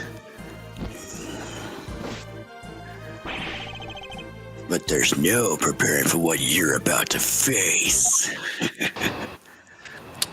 Well, time for an epic battle. Know your place.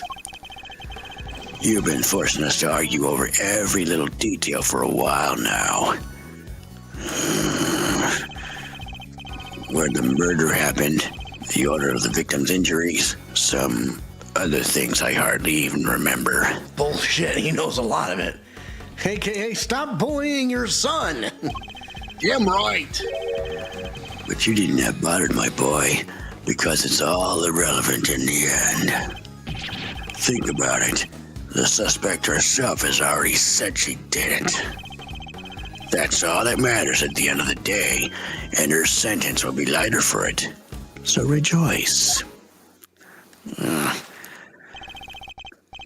And there you have it. Feel free to pick holes in it as you see fit. How can I, when that was barely a testimony to begin with? That man, he's a very powerful person, isn't he? It's okay, Mr. Edgeworth. Please, just let it go. I did it. I'm the murderer. I even remember doing it. You saw a flash of something half remembered, Kay. Nothing more. If you must believe in something.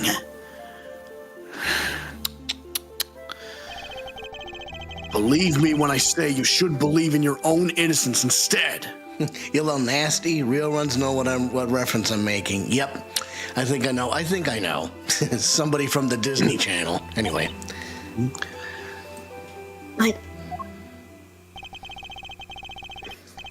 I'm up against the head of the committee here. This isn't going to be easy. But he seems to think he's already won. Perhaps I can use that against him.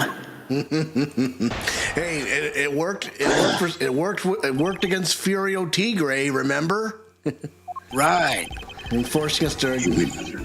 You've been forcing us to argue over every little detail for a while now. I bet you we're gonna get him with something or press him. Where the murder happened, the order of the victim's injuries, some other things I hardly even remember. What kind? Anyway.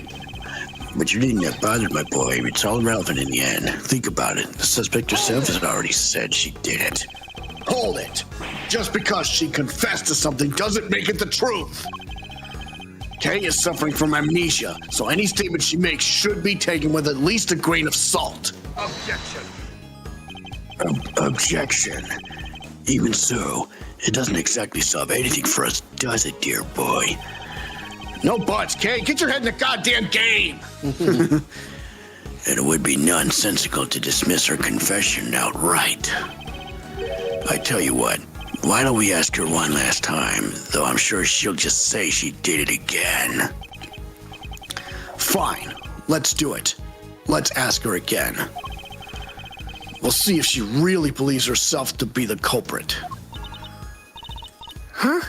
You mean me? Is this really what you want, Mr. Edgeworth?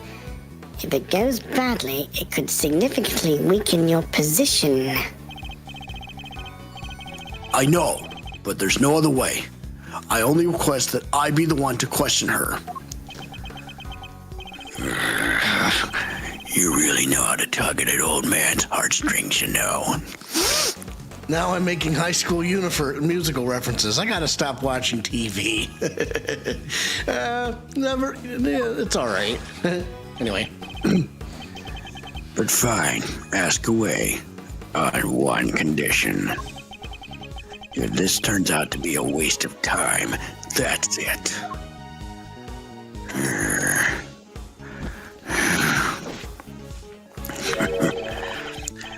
We'll call the proceedings to an end then and there.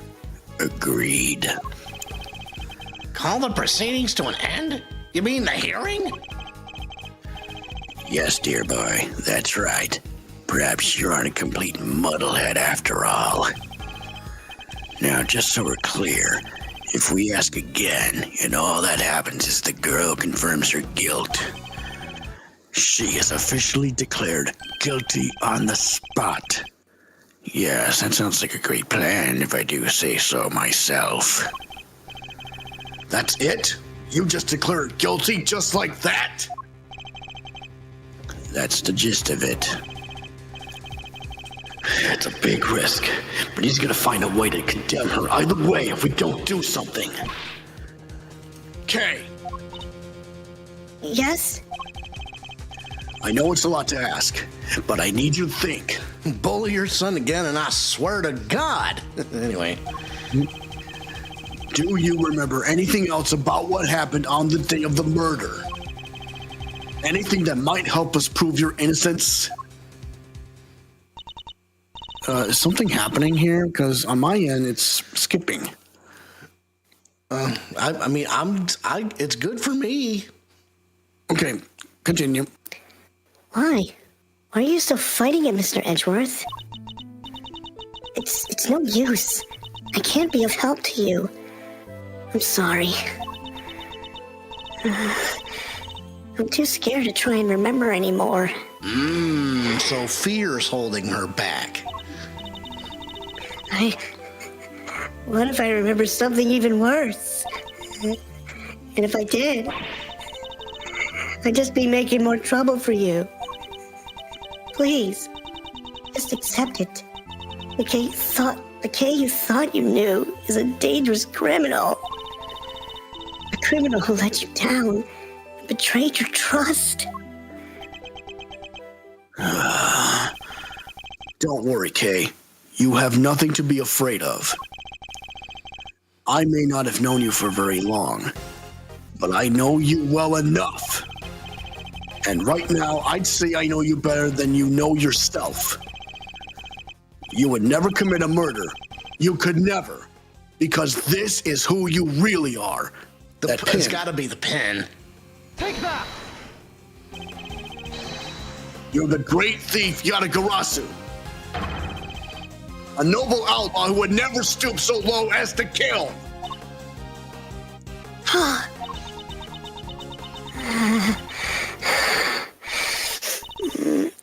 I can't do it. I'm sorry. Because all I can see is the one memory that's returned. I have to face it. Hold it. No. The only evidence of your guilt is the confession they forced out of you. I have yet to see Miles Edgeworth defend Phoenix Wright as to return the favor for the DL6. There's always time. There's always time. As I said earlier, you have to believe that you're better than that. Or are you saying you don't believe a word of what I've been telling you? No, it's not that. You're trying so hard to help me. And you're risking so much for me. It's too much. You have to stop. I'm begging you. So that's what's going on. I thought it was strange, but now I see. The reason you're allowing yourself to be railroaded into accepting your fate is because of me, isn't it? Which is exactly what the K I know would have done. You're a good person, Mr. Edgeworth. Sorry to burst your bubble, but I'm not.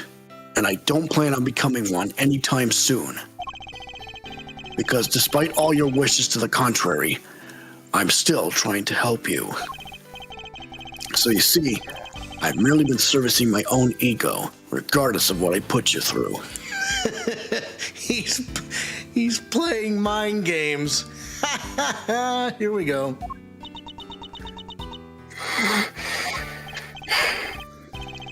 Now, let's try this again. See the good in yourself, Kay. Remember the noble thief you truly are. That memory of you committing the murder, you need to question it with all you have. God damn it, Kay, don't make me positively cuss you out. That's all I ask. So please, do it for me.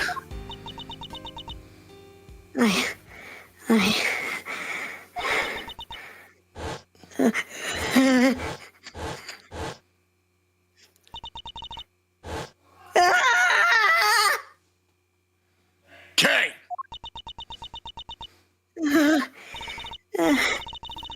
What's wrong? Did you remember something? It'd be like some cliche movie plot if she did. It's Ace Attorney, you dumbass. A cow. Ding dong. That's not completely out of the question. Because, as you can see, Wait, there's a cotton candy stand, right?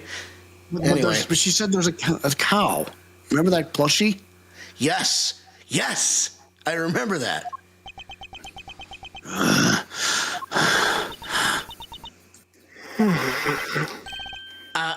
A cow?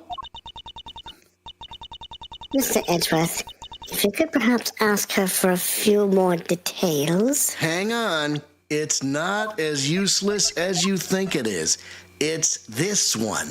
And we found this cow in the storage chamber. Just keep that in mind. Well, okay. What can you tell us about this cow? I remember now. The person in the red raincoat, she had it in her hand. A stuffed cow. I can see it so clearly now. Yeah, so obviously the burn mark was on her hand. Are you sure, Miss Faraday? Are you absolutely certain? Yes, I'm sure. Then this court acknowledges the defendant's latest statement as new testimony. Objection. Have you lost your mind, Verity? We can't accept testimony like this. With all due respect, Mr. Chairman, information pertaining to the victim and her possessions is new and highly relevant evidence? Objection. Need I remind you of the adult state of her memory? No, this simply won't do. adult, but if we claim her memory is unreliable now, then our own argument is weakened, sir. You said yourself only a few minutes ago that thanks to the suspect's confession, we need not worry ourselves over the finer details, did you not? We were to call the validity of her memories into question. Then we must also call into question the confession on which our entire argument is based. Is that really the most advisable course of action? Yes, you're right. Proceed as you see fit, then. Thank you, Mr. Chairman. We're still in the game, but only by the skin of our teeth. And only thanks to Judge Gavelle's intervention. It's almost as if she was on our side for a second. But what's her gimmick? What's her end game here? Anyway. Well, we're gonna find out. Well, Mr. Edgeworth, the stuffed animal? I believe the cow in question is this thing here, Your Honor. We found it in the storeroom and believe it is yet another auction lot. Uh-oh. Wait, that's... You know something, Gavelle? No, it's just not what I imagined. I suppose it is a rather odd thing for the victim to have been carrying. Here's the other thing. We found that stuffed cow sitting back in its place when we were investigating the storeroom. So what the F was it doing on the rooftop? And who put it back? That's my question. I shall look it over carefully. How much you want to bet we're going to find blood stains? No, I don't know. Anyway. Take a look at the left horn or so. What's this? Yeah, I mean, obviously, yeah. I mean, there's a missing horn. The left horn is missing. This hole. It looks like that's where the horn would have gone. Except what if it would be used to hide something? But that doesn't look like stuffing in there. So what is it? Let's take a look at the rest of this toy and see what else we can find. Look at the left horn. Yep. The right horn seems intact, but I can't say it's doing much for the overall symmetry of this stuffed toy. Look, Mr. Edgeworth, it moves. Uh-oh. Huh? It does? Oh. It sounds like sand being crushed. Hmm? It's no freaking way. It would seem there's a recording device hidden inside. You don't think. And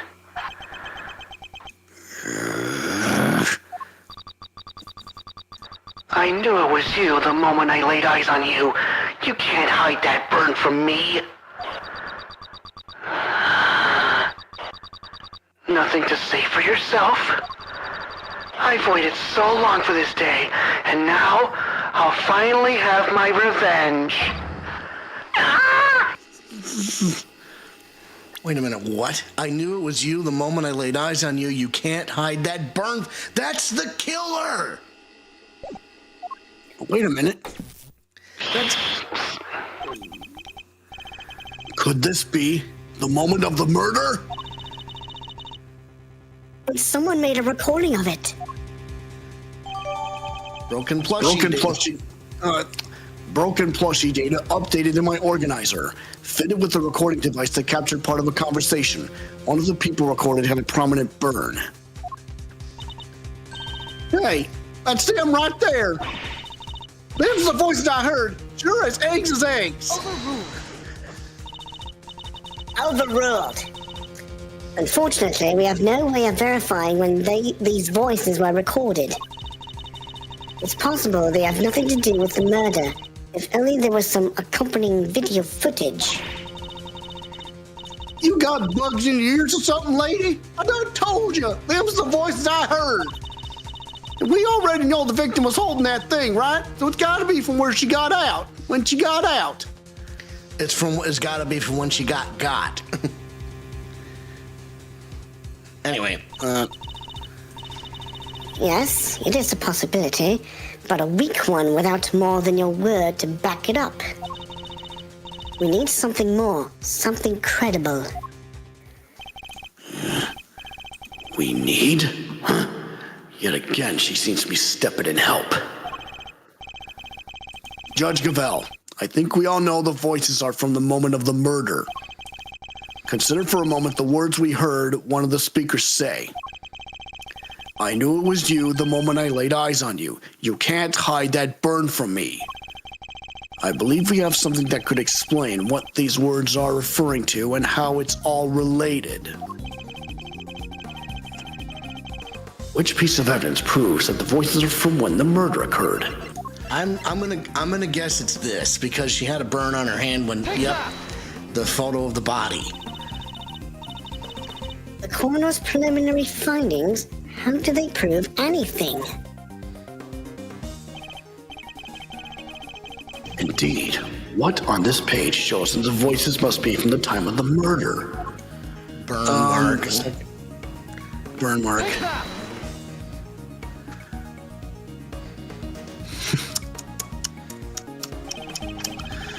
Think again on the words we've heard. This part in particular sticks out in my mind.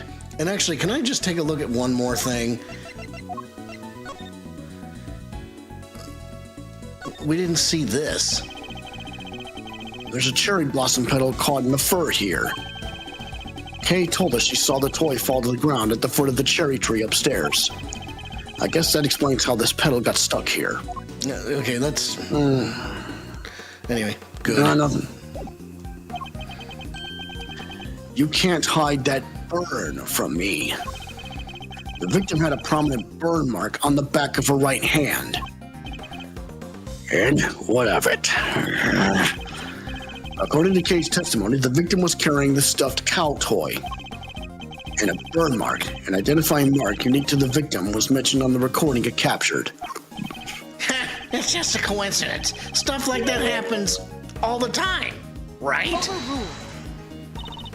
Overruled. I'm not so sure that it does, especially not in this case. The court accepts that the recording may be from the time of the murder. In which case, one of the two voices must belong to the real culprit. And based on the content of the conversation, it seems likely that it's the one we hear the most. But that still doesn't tell us anything about the killer's true identity, or even if they're male or female. Due to the voice changers, correct. Unfortunate, but unavoidable. One thing, however, has become clear. We are now able to say that the voices Miss Hart heard were those of Miss Ringer and her killer. Just like I told you they was. We can say something else now, too. Then let's hear it. That is, if you don't mind, Mr. Chairman. Do as you wish. According to Miss Hart, just before the murder occurred, two people came up to the storeroom from the committee chamber on the elevator. The ringleader and one of the auction attendees. It seems this was the point at which money exchanged hands. The murder happened immediately afterward, and the auction carried on after that. All of which points to one key fact. What else does the latest revelation tell us? That the ringleader was the killer. Boom. Since the ringleader was the auction's sole auctioneer, then it follows that they cannot be the victim. Hey, Gavelle. Not right now, Eustace. There's a good boy.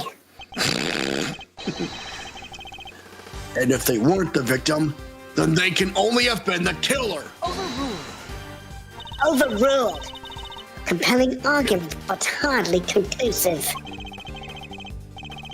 I am fully aware of that, Your Honor. I was merely warming up for the main event. There were certain traces left on the scene that seemed to suggest that the ringleader was the killer.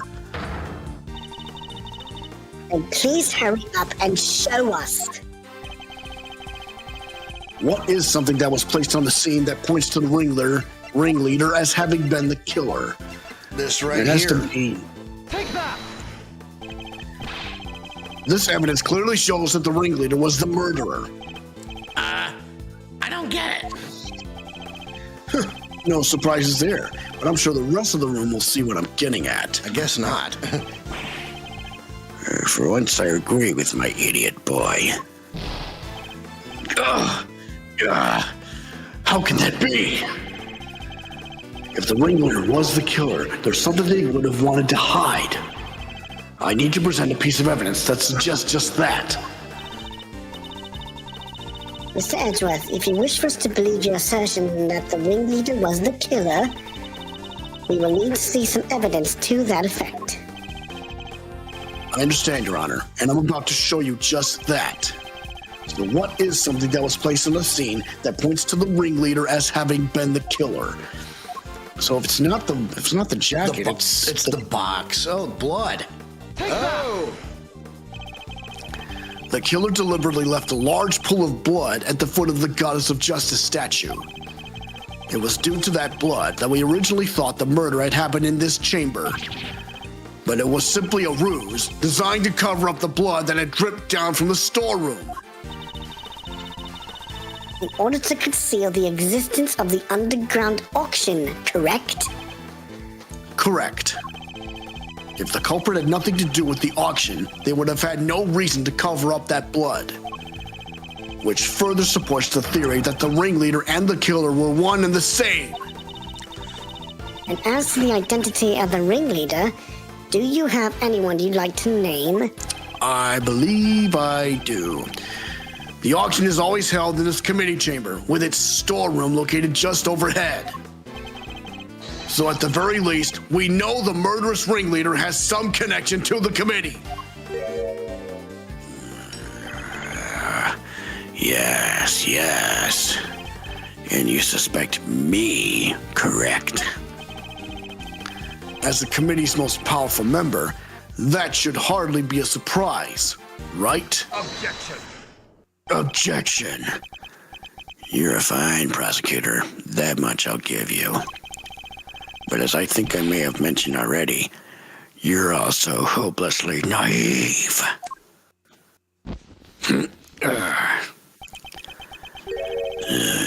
You've got nothing, dear boy, have you? No evidence whatsoever. Unless you've got something to share after all. Do I have any evidence to show that Chairman Winter is the murderer? I don't. Not now, anyway. Nope, you do not. It was Chairman Winter himself who brought up the fact that I suspected him. And he seemed confident right from the get-go that he's untouchable. Which means he knows. He knows I have nothing. Oh, well, Miles, my boy, time to pay the piper. I've always wanted to say that. Verity, he's all yours. Hold it. Wait, hold it. Wait, dang it. I just remembered something. Huh? Did you have amnesia too? Nah, it just done came to me. Flash of inspiration, you know how it is. Very well. Say your piece. Objection. What are you doing, Verity? Mr. Edgeworth has made it clear that he won't give up until every last lick of hope has been extinguished. So extinguish we must, lest he try to drag us through this excruciating process again in the future.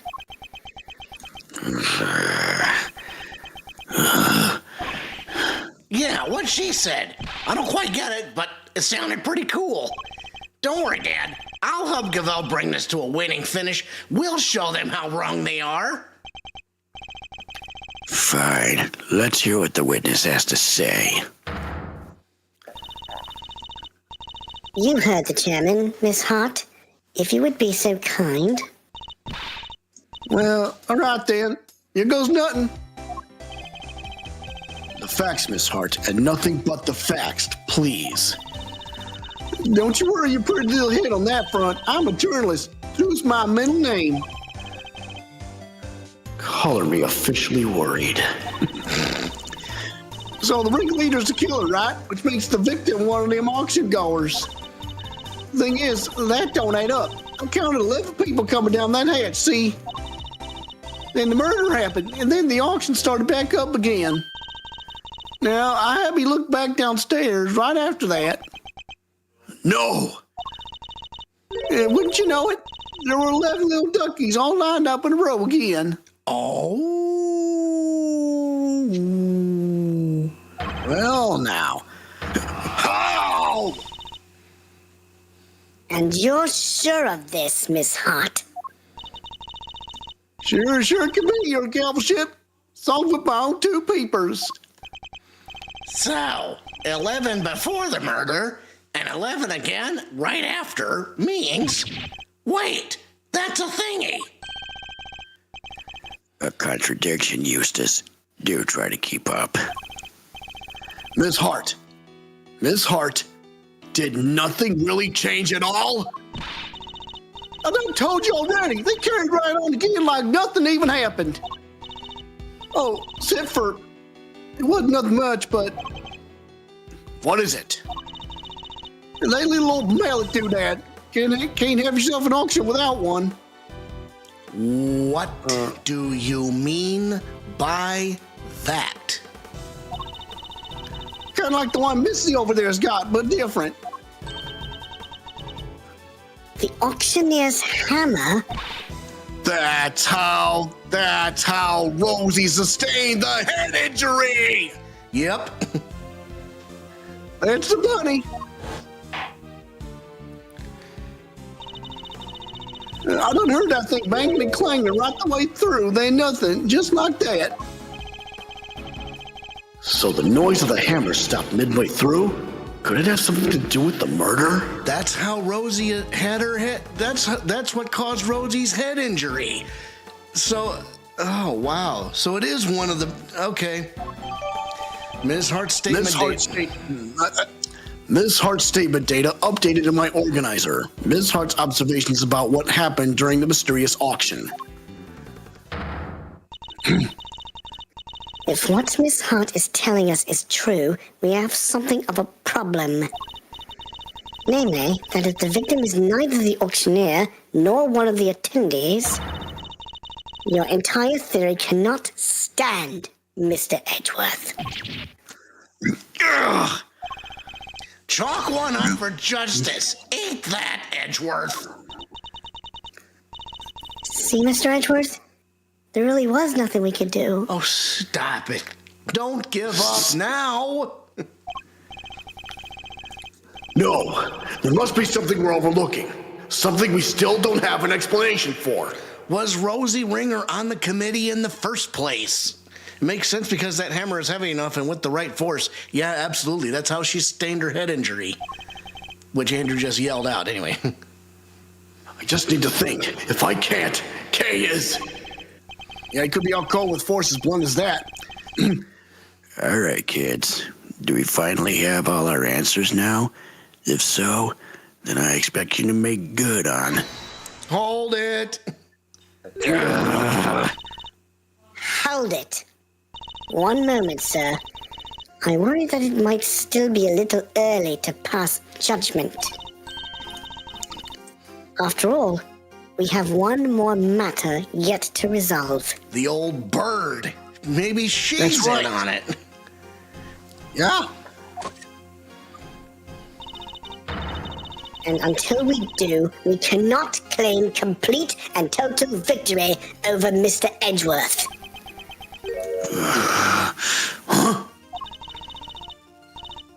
Is that not so, Mr. Edgeworth? Frankly, I expected you to have raised your voice by now. A loud hold it, perhaps? Oh, yes, of course. And once again, she has rescued us from the jaws of defeat. But why? What's her end game? Very well. Let's get this over with, shall we? What is this one matter that still remains? Why, the contradiction in the coroner's report, sir. That's... I'm back with the witnesses, Your Honor. Oh, this old bat. All right. What's this all about? Why'd you call us back down here? Did somebody suddenly fall ill? I have a compress ready and 2 shakes of a ouch. This better be good. Did somebody else drop dead? Well, they might soon wish they had. Dr. Hertz, Miss Needler, thank you for coming on such short notice. Let me assure you, this won't take long. Quit trying to butter me up and cut to the chase, will ya? Of course, we summoned you here to confirm something. What is Judge Gavelle up to? Dr. Hertz, this court asks that you provide the unabridged truth regarding the following. Do you stand by your preliminary findings? Can you vouch for their complete and total accuracy? Grandma doesn't make mistakes, ever. That's strange. Huh? What do you mean? In the course of this trial, an error was indeed found in her report. Hey, Package. Did you notice that Ms. Needler spoke up for Dr. Hertz? You don't think she's the killer, do you?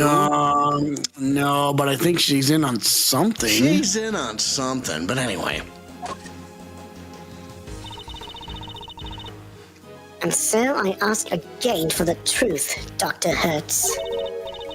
Did you alter, tamper with, or in any way falsify your findings? That's awful. How can you even say that? What are you asking me for? Why the heck would I want to do that? To help the true culprit, of course. As if I'd know anything about all that. I just know I didn't do anything of the sort. Then that seems doubly strange.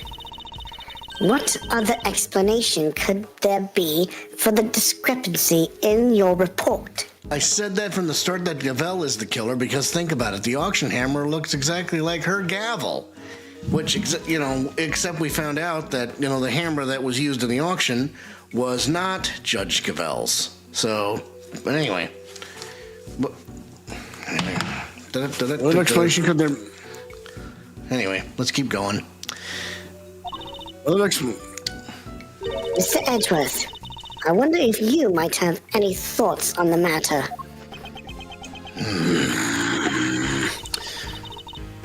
It's not like you to be coy, I must say. Why does she keep taking charge and helping me? I still don't know what she's trying to do, but I'll happily take what I can get. If everything was recorded accurately and then handed off to Mr. Winner according to protocol, then the report shouldn't contain any mistakes. Well, wait. For the record, I didn't do anything to the report. I guess we'll see, won't we? Dr. Hertz, perhaps we could begin with your side of the story. Why do we even need to? This is pointless. I'll be the judge of what's pointless, thank you very much. We have patients waiting back at the hospital. But Grandma, ouch! We really don't have time for this. Won't you please help us? I can't stress how important this is. Grandma says she'll testify. Would you please make it quick? If we're not back soon, people will suffer. And yet you had no qualms about taking your time and buying cotton candy the last time we saw you. We'll let you go as soon as we can, I promise. Assuming you tell us the truth, that is. All right, spill the beans, Dr. Hertz. The so-called mistake in the report. No way there's a mistake in Grandma's report. Not never. Bullshit. I've been dealing with the dead longer you've been alive, Sonny Jim. Me writing something wrong is about as likely as ouch. And what the heck do you think I'd stand to gain by doctoring a file, Don't make a lick of sense. And that's all she has to say. Nothing funky here. See? It's just as I thought. There's no chance the good doctor doctored her findings. And you swear by the holy goddess that this testimony is true? Of course, Grandma's never told me a lie in her... Objection! Your opinions are not necessary, Nurse Needler. Your grandmother is the subject of this inquiry, not you. Not necessary? That's not fair. I'm the only ally poor Grandma has. Go ahead and shout objecting left and right, but you best be prepared then, Mr. Ex-Prosecutor. Oh, I'm more than prepared. I'm ready to expose the truth behind the error in the report. All right, say what story mode does, but I got a feeling that this is a post-mortem thing. No way there's a mistake in Grandma's report. Not never. I've been dealing with the dead longer than you've been alive, Sonny Jim. Me writing something as about as likely as... Ouch! Hold it! The victim appears to have put this raincoat on after sustaining the head injury. Turn up. And yet, there was not a single drop of her blood in the chest area of the raincoat. Yep, I caught up. We're all good. Therefore, she must have been hit in the head before she was stabbed in the chest, making it pre-mortem. Oh, that's... Ouch! I don't need you to teach me how to suck eggs, young man. My dink report already says what you just said, don't it? Objection! Your report states that the head injury appears to have been sustained post-mortem, which is the exact opposite of what I just said. Oh, sure. I diligently dictated that report to Florence here, and she wrote it all down just like I said it. If something happened to it after that, weren't nothing to do with me. You dictated it? If you could please tell me more. I diligently dictated the report, so Needler fabricated it. Listen, if Winter didn't do it, and if Dr. Hertz didn't doctor it, the only person who could have possibly doctored the report is the nurse. So she's at least suspicious. At the very least, she's suspicious. Oh yeah, mad sus. I diligently dictated that report to Florence. Anything after that weren't nothing to do with me. I don't think so, Nurse Needler. Objection! Dr. Hertz, I'd like you to take a look at the report for yourself. Let me see just to make sure I understand why. Signed Hilda Hertz. Yeah, her name's on it, right? She dictated it. Right. Permanent burn mark on the back of victim's right hand. Anyway. Oh, I'll read it to... Youch! Okay, now I'm confused. This is the most topsy-turvy case I've ever seen. This ain't what I said. This ain't what I said at all. What? What do you mean exactly?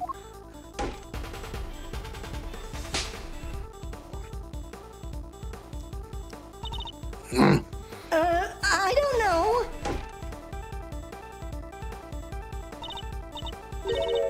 But I can't say that.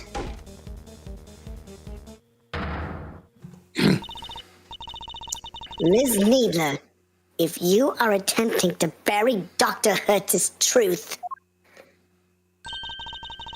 I will gladly hear her confession myself on behalf of the Goddess of Justice. Dr. Hertz seems to be telling Judge Gavelle something in private. What? I see. Very well. Allow me to relay to everyone what you have just told me. Ain't no doubt about what I said. I dictated my findings to Florence just like I told you I did. The fuddle-headed young thing must have wrote it down wrong or something. Wow, that was a great impression. Yes, but was it really necessary? So, in summary, there is an error in the report. And it was all because of you, Nurse Needler.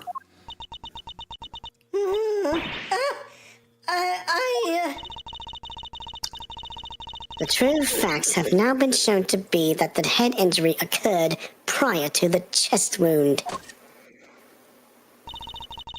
The question now, Miss Needler, is why did you introduce such an error? Hold it. Just a minute, Verity. You make it sound as if the poor girl did it deliberately. Whereas it seems to me she just made a little mistake. Pre-mortem, post-mortem, they're practically the same word, don't you think? Oh, Oh, shut up, you funky weekend biker imposter. Except they mean two completely opposite things. This was deliberate, no doubt about it. But why? But why would she want to change it? Exactly. Thanks. Ouch! You won't get away that easy. Explain yourself, young lady. Grandma, You submitted a falsified report, an act that led to Kay being accused of murder. You owe us an explanation. But I can't. I can't tell you. Not don't want to, but can't? This is really rather unpleasant, don't you think? Can't get up on this poor, considerate girl who's only looking after her grandmother. She has nothing to do with anything. She simply made one tiny mistake. So why not leave it there? Objection! You'd like that, wouldn't you? Because the only person her testimony would hurt is you. What on earth do you mean, my boy? Seeing as you're now a de facto ex-prosecutor, you're gonna need to explain yourself better than that. I'd be happy to. I'll even spell it out for you. Nurse Needler's role in this crime was very important because she is a co-conspirator. Yep. Nurse Needler doctored the reports in order to cover for her accomplice. Ouch! Oh, so she's a co-conspirator? This innocent young thing? Do share your grounds for making such a wild accusation, dear boy. The murder couldn't have been committed by one person working on their own. Without at least two people, it wouldn't have been possible to move the body. Maintain attendee numbers. If the auctioneer was the murderer and the victim was one of the attendees, the fact that a witness testified to there being 11 attendees even after the murder doesn't make sense. Hey, watch it. Y'all gotta call my good word into question now, too. That's not what I meant. In fact, it's quite the opposite. I'm taking you at your word, which means there must be a co-conspirator. I know it's hard, my boy, but sometimes you just have to accept that you were wrong. Objection! I wasn't wrong. I just hadn't considered the possibility of the killer having an accomplice. But as soon as we do, things start to fall into place. If the killer's accomplice returned to the auction room in place of the victim, there would indeed have been 11 attendees both before and after the murder. Well, so that's your thinking, is it? It's certainly an intriguing theory. But surely the imposter would have been spotted right away. I don't imagine that Nurse Needler looks strikingly different from the victim in build and stature. With the help of a mask, she could very easily have replaced Ms. Ringer without anybody noticing. Well, Nurse Needler, is that what happened? Did you take the victim's place at the auction? I wouldn't do something like... Now tell us, the ringleader, who were they? I can't tell you. I just can't. It hurt Grandma, too. Ow! She's gonna lose it. But Grandma... Don't you worry about me. I can take it. You just tell me everything, child. But Grandma! I would have just like, but Grandma!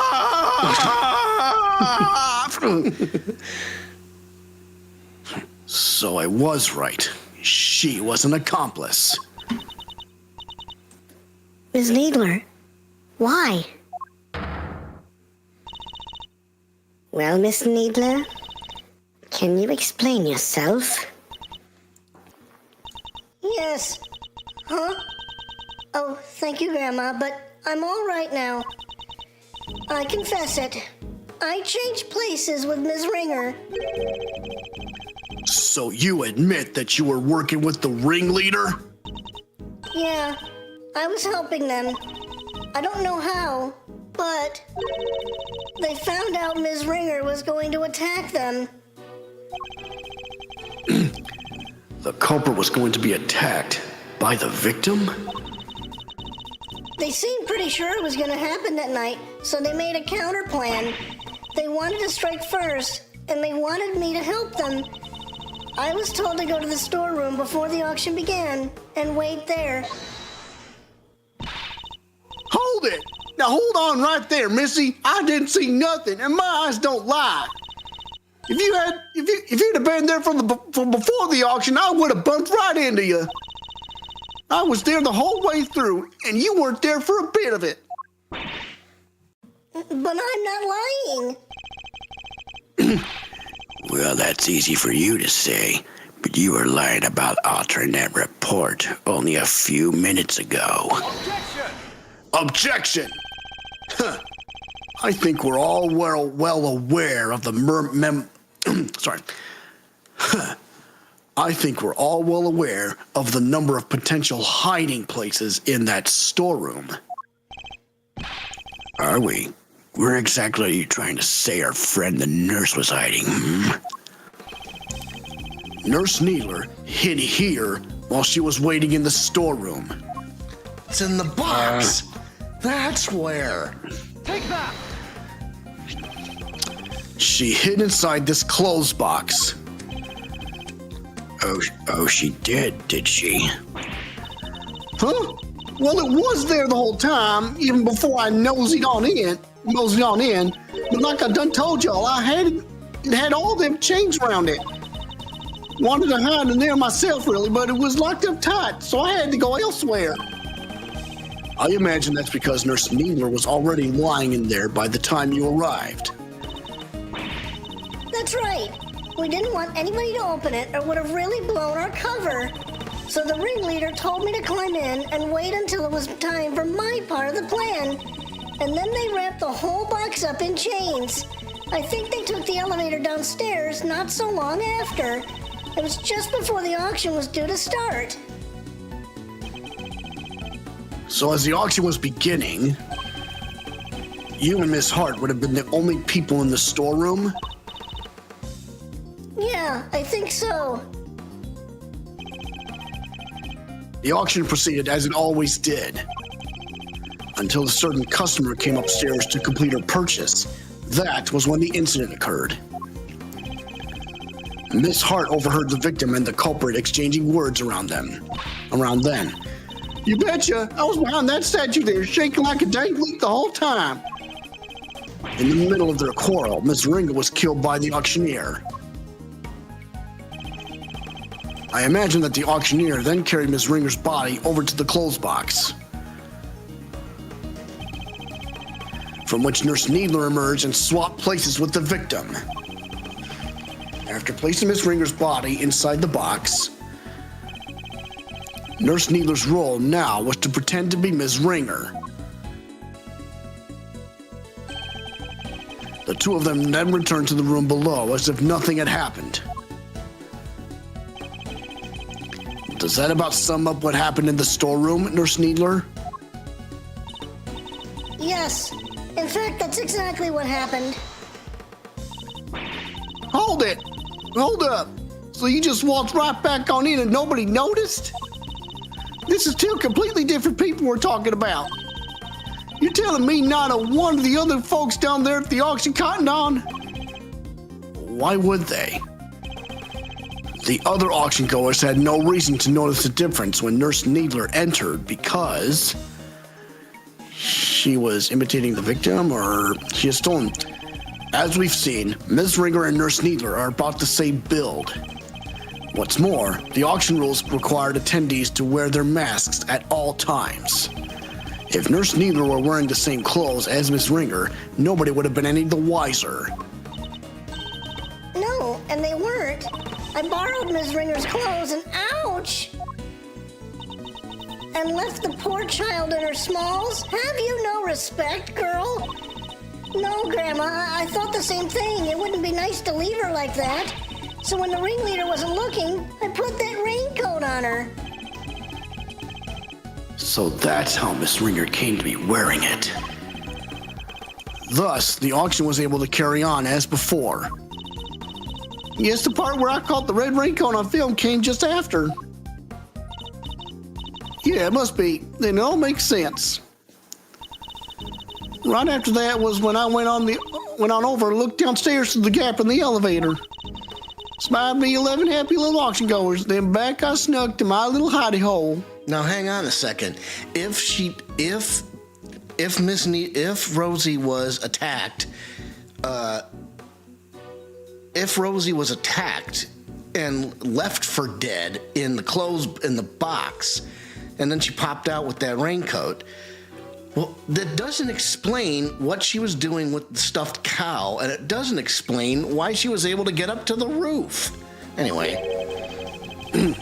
Don't tell me you were hiding back there the entire time after that. Well, that is, not exactly. What is it? Did something happen? So maybe I ought to have mentioned this before, but I fell asleep for a few winks after that. Oh, come on. Well, passed out. Unconscious, you might say. What? What happened? Oh, nothing much. Kind of silly, really, but there was this sudden loud noise, and it startled me just a little bit, you know. Could that be Kay coming crashing down to the storeroom? Mm-hmm. All right, maybe more than a little, but I just witnessed a murder. Can't blame my girl for getting jumpy. You pissing me? Guess I got my heart shook and my head faint. Before I knew it, I was out like a light. By the time I came to, it was the next dang day, and there y'all were clanking down that ladder. I see. So you were startled by a loud noise and fell unconscious? I suppose that means you don't know what happened after that? Not per se, but, well, after the auction was over, all the masks were back on the rack. So I reckon the guests done finished up and filed out one by one like they were supposed to. Except maybe that's not what happened. Nurse Needler, once the auction had restarted, what exactly were you doing? I was pretending to be Ms. Ringer and placing bids, just as the ringleader wanted. I had to win the clothes box as I'd been instructed. It had a dead body inside, after all. Imagine if somebody else had won it. We would have been in real trouble then. So you had no idea that the victim had vacated the box in the meantime? No, not until we came back up so I could pay for it. That was when we noticed. The ringleader told me to go look for her right away. Except I found some other girl collapsed at the foot of the ladder instead. Kay! Kay. Yes, she must have fallen from up on the roof and been knocked unconscious. Yes, the victim must have left that hatch wide open, huh? That would explain it. Kay would have been so shocked by seeing Miss Ringer fall motionless right in front of her that she wouldn't have seen the open hatch and fallen right through it. And we finally get to the pink meat. That explains the noise that caused you to faint as well, Miss Hart. So she's playing stupid this whole time? I don't know. It was the sound of Kay crash landing onto the storeroom floor. Yeah, I suppose. Can't believe something like that done knocked me out for so long, though. That's because probably Kay landed on top of her, but then she would have been found out too. So in summary, by the time Miss Needler found Kay, you were already sound asleep behind the statue. I think we've got a good grasp on what occurred up to this point now. Nurse Needler, if you would continue. Sure. So I found Kay, and next I found Ms. Ringer, and I put them both in the clothes box. We couldn't risk any of the auction goers seeing them. That would have caused a real hullabaloo. Was that your idea, or the ringleaders? Theirs. But putting the raincoat on Ms. Ringer was my own idea, so I tried to get rid of it before they found out what I'd done. I imagine they were none too pleased when it showed up as a surprise piece of evidence in this case. And lastly, the ringleader and I put her in an auctioneer's outfit we'd prepared. Of course, which completed the deception and made everyone think she was the auctioneer. All in all, the auction finished up without anybody noticing anything, and that was that. Now that we know the extent of your crimes, Nurse Needler, if you have anything further to share, I advise you do so immediately. I wish I could tell you more, but I'm sorry, that's all I know. Oh, except for one other thing. It did seem a little strange, I guess. When I was borrowing Ms. Ringer's clothes, I took everything I could, but I couldn't take her hair, obviously, so ouch! You're dang right you couldn't take her hair. What kind of medical professional are you? That's where you draw the line? So taking her clothes was okay? Her hair was totally different. The style, the length, everything. I kind of panicked. But the ringleader thought of everything, including wigs. 2 of them, in fact. There was a straight one and a wavy one. They were both stashed in the clothes box. 2 wigs? But why? Right? I wondered that too. I thought maybe they were worried she might have changed up her style. Anyway, I took the straight one. That was the one that matched her hair on the day. Leaving a wavy wig in the box. Nurse Needler's statement data jotted down in my organizer. Needler's description of how she swapped places with Rosie Ringer. And that's everything you know? There's nothing else you're forgetting? No. Huh? No, really, Grandma, that's everything. And I take it that you really have no idea who the ringleader might be? Sorry, I only know that they were in charge of the auction. I didn't see them without their mask on, and they were pretty careful to keep their identity a secret from everyone. If I can't get something concrete on them.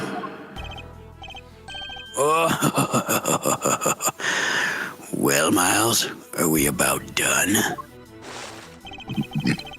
You've proven the nurse was part of the murder plot, but sadly for you, it doesn't change a whole lot. Because it does nothing to prove that Kay Faraday isn't the ringleader. Oh, bullshit. You know she's not. Justice must prevail. We can't change the law, even for your sake.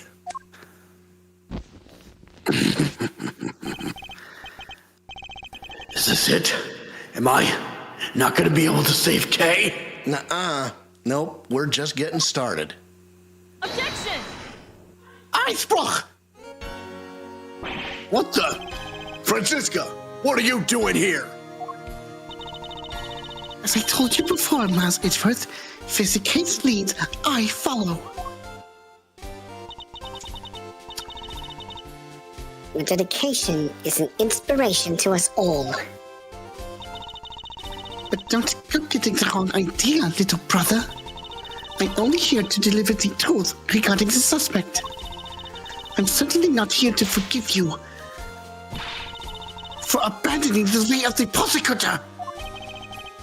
I understand that. You should thank your former subordinate for what I'm about to share. In his desperation to help Kay Faraday, he gave me a valuable piece of information. Detective Gumshoe did that? Prepare yourself, Miles Edgeworth, for the final piece of the puzzle. Rosie Ringer's head wound was the first of the injuries she suffered, not the second. We already figured that out.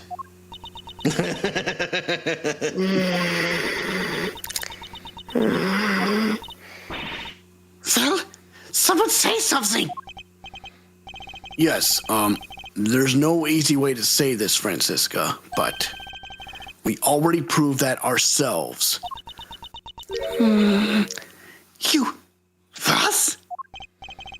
Yes, just a few minutes ago. Why didn't you say so sooner? You didn't exactly give us a chance. And I suppose you know about the murder weapon too? Not 100%. No, not yet. So good. Then listen up. The victim was struck on the head with a blunt object bearing a circular surface. And the wounds to the chest were actually inflicted post-mortem. A circular surface. Hold on a second. What if she was bashed in the head with the candelabra, the bottom part of it?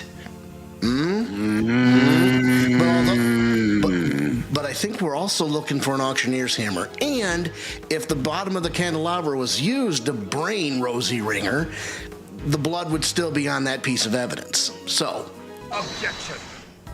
Objection. And you're certain of that? And you're certain of that, I assume? Your sources are above board? oh yeah, you're right. The candelabra, it wasn't circular. Never mind. that kills that idea. Two trusted medical professionals reached the same conclusion independently. You couldn't ask for more. Objection. That's certainly good to know. Unfortunately, you have some... Eisbruch! Was? I am the prosecutor in charge of Interpol's investigation into the underground auction. And this murder occurred during that auction. It would be negligent of me not to pursue leads pertaining to related parties, especially the victim. My, you've really become quite the force to be reckoned with, haven't you, my dear? Then all parties are in agreement. The victim died from a blow to the head. Autopsy report data updated in my organizer. Death occurred as a result of a heavy blow to the head with a circular object. Chest wounds inflicted post-mortem. Sadly, the murder weapon itself has yet to be identified. Based on the shape, I might have an idea or two. But guys, I didn't turn up any other weapon during my investigation. And yet, one need only think about the setting and an auctioneer's tools, and the answer should be obvious. An object with a circular surface used in an auction. We're obviously talking about the auctioneer's hammer. What would an auctioneer have readily at hand? An auctioneer's hammer, of course. But we never found one of those. If the auctioneer was indeed the killer, it does seem a likely candidate for the murder weapon. But without the evidence to support your theory, it remains nothing more than that. Oh, I have just the evidence you need right here. This piece of evidence strongly suggests that the auctioneer's hammer was the murder weapon. Probably. What is it? It's probably either Ms. Hart's observation or the note. I was right. Ms. Hart told us something very important about the auction after the murder occurred. She said that the very prominent sound of the auctioneer's hammer could no longer be heard. Now, why would that be? How do you say, oh my God, you used to shut up in German? Never mind, Google Translate. Oh my God, you says halt die Fresse. I'll tell you why. Because it had just been used in a murder and was covered in the victim's blood. It would need to be disposed of. Isn't that right, Chairman Winner?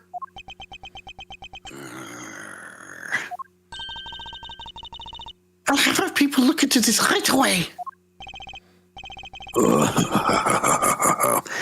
You really are like a dog with a bone, aren't you, dear boy? But if you can't dedicate yourself to a cause when you're young, when can you? Oh, huge bombshell. He seems very confident we'll never find it. Very well. A search for the murder weapon will be conducted. In the meantime, this court is in recess.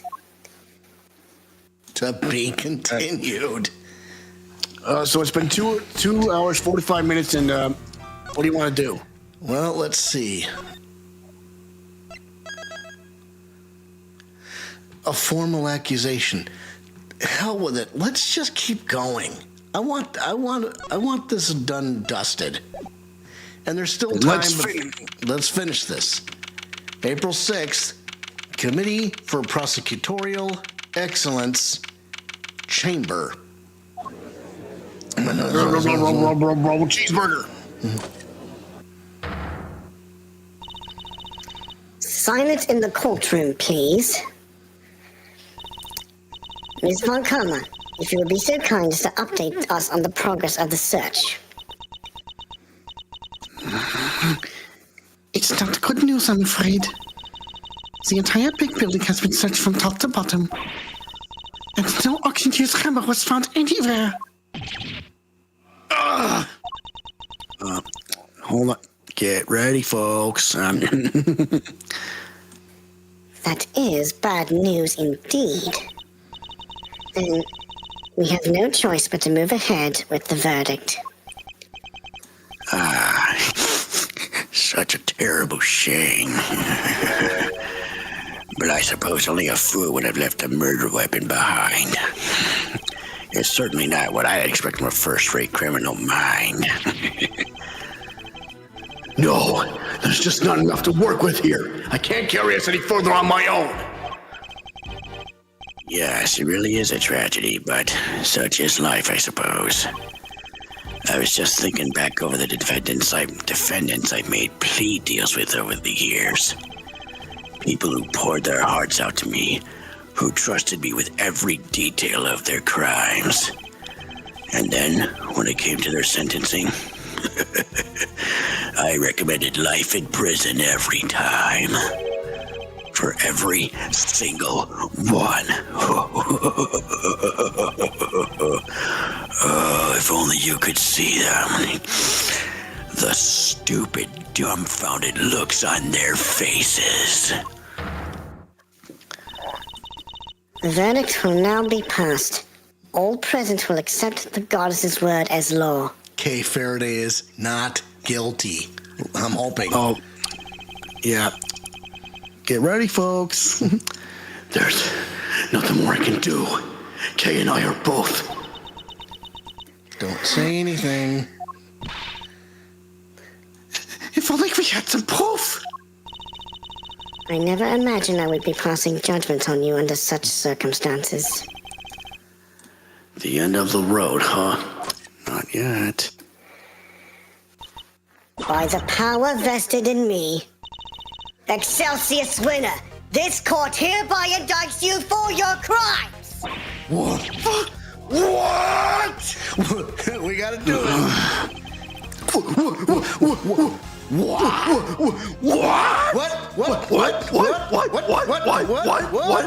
What the heck is going on here? What on earth's got it into you, Verity? I submit for the court's consideration the case file of a certain incident. Namely, the IS-7 incident, a murder that took place 18 years ago. Oh, again, okay, folks, I did not see this coming, but again, what is her end game? What does that file have to do with... Wait, you mean... Your late-night visit to this chamber. That was to... Precisely. I came here to retrieve these documents. Though sadly, it would seem that I arrived too early. To catch the auction itself. When we spoke of the matter before, I implied that I had come to retrieve files pertaining to your own case. You'll have to forgive me. That was a ruse to buy myself more time. IS-7 incident case file data jotted down in my organizer. Details of a murder case from 18 years ago. What the heck are you doing, Gavelle? You can't just accuse my dad. Without proper grounds, it's defamation. An excellent observation, Eustace. It is? And of course, I have the grounds to make such an accusation. So anyway, check it out. What is this? This date, December 24th, 18 years ago, Prosecutor Manfred von Karma, Defense Attorney Gregory Edgeworth, Victim Artie Frost, Suspect Samson Tangaroa. Case summary, body of Artie Frost discovered in mansion belonging to Samson Tangaroa. Persons of interest, Delicia Scone, Judy Bound, Carmelo Gusto. Notes, Carmelo Gusto and Artie Frost's sons would both visit Tangaroa's mansion up through the day before the incident.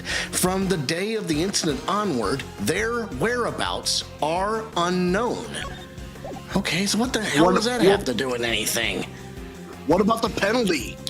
Maybe, but anyway, I'm sorry I ever suspected you, Verity. Jesus Christ. Yeah, anyway.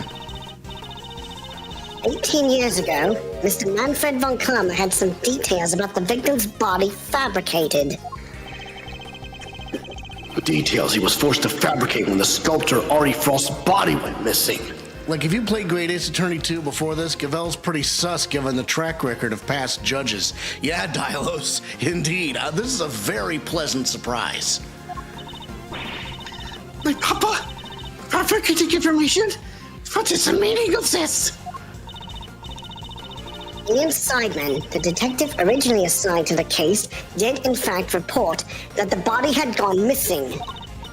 However, it seems that a certain someone wasn't very pleased with Mr. von Karma and deliberately withheld that information in order to bring him down a few pegs. What? This individual refuses to allow anyone to go against their wishes or to challenge their power. And they're known to go to extreme lengths in order to bring those who defy them to heel. 18 years ago, they were no different. So this was a pretty cool turnabout. Not over yet, though. In fact, they even ordered Dr. Hertz to create a fake autopsy report for the IS-7 incident. Oh, shit. What? She was responsible for the fake report? Hold it. Hold it! Wait, you have to understand. Grandma, she's not a bad person. She had to do what he said. She didn't have any choice. He? Uh-oh. The person in question was the chief prosecutor at the time. Uh-oh. The chief prosecutor 18 years ago? No! The man who gave Papa the first penalty of his career. What? Oh no, what? Excelsius winner! It was you!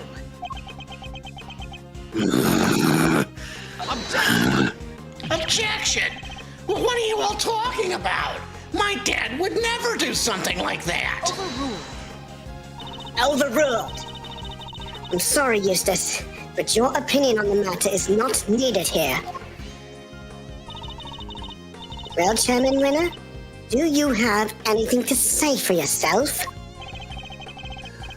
All that nonsense with the body, that was Manfred's doing. Such a willful boy. I have nothing else to say at this point. No insults, no quips, nothing. I bet you're surprised with my statement. No, really? Wow. Yeah, I mean... And the fake autopsy report? Hilda, how could you? Oh, shut up, you windbag. I can't believe you naughty kids would do such dishonest things behind my back. Hold it. We could just ask her why she did it. She is standing right over there, after all. Hold it! Wait, Grandma can't. She's... Ouch! Grandma, I'm sorry. I knew. That's why I... Right. Exactly. Right, exactly. If I didn't, everybody would have found out about what you did. They said he was going to charge you if I didn't help them with their plan. They said he would. I just had to do what the auctioneer said. Oh boy, she just let the cat out of the bag. You raggedy old couch cushion. So you were coerced into it, were you, Nurse Needler? And just to be clear, the auctioneer was Chairman Winner? I'm sorry, but I honestly don't know. The person forcing me to help them was the auctioneer. And they definitely looked at me about the same build as the chairman, but I never saw their face. Well, there must be something. Any detail, no matter how small, will do. Oh, wait. Their mask didn't cover their whole face. And the part that wasn't covered had a tattoo on it. I remember that much for sure. Ringleader's appearance data updated in my organizer. Ringleader wore a white jacket, white gloves, a magenta flower, and a mask. Also had a tattoo on the part of their face the mask didn't cover.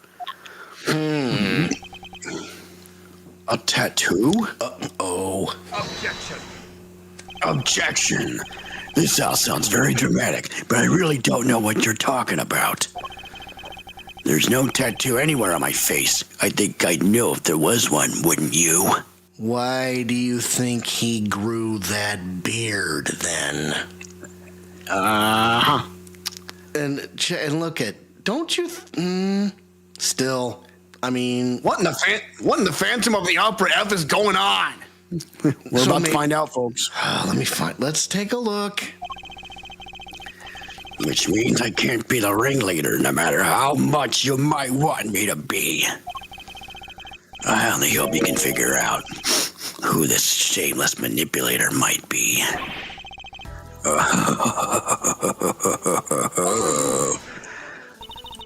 Overruled.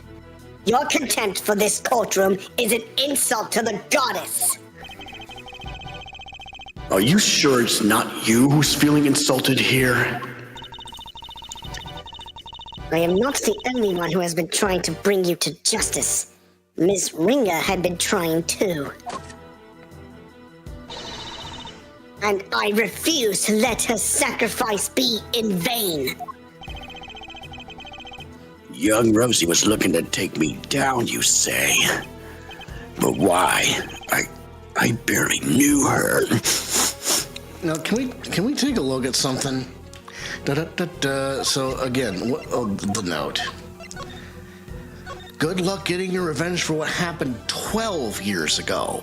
So again, if it was 18 years or 19 years, but 19 years ago was the IS-7 incident. So then 18, but yeah. Yeah, 18. So 6 years later, something happened. So I guess we're going to have to get that detail, I guess. I've always had a certain magnetic charm, but I don't remember ever catching that particular eye. You barely knew the victim? Why, I do believe that is a new statement.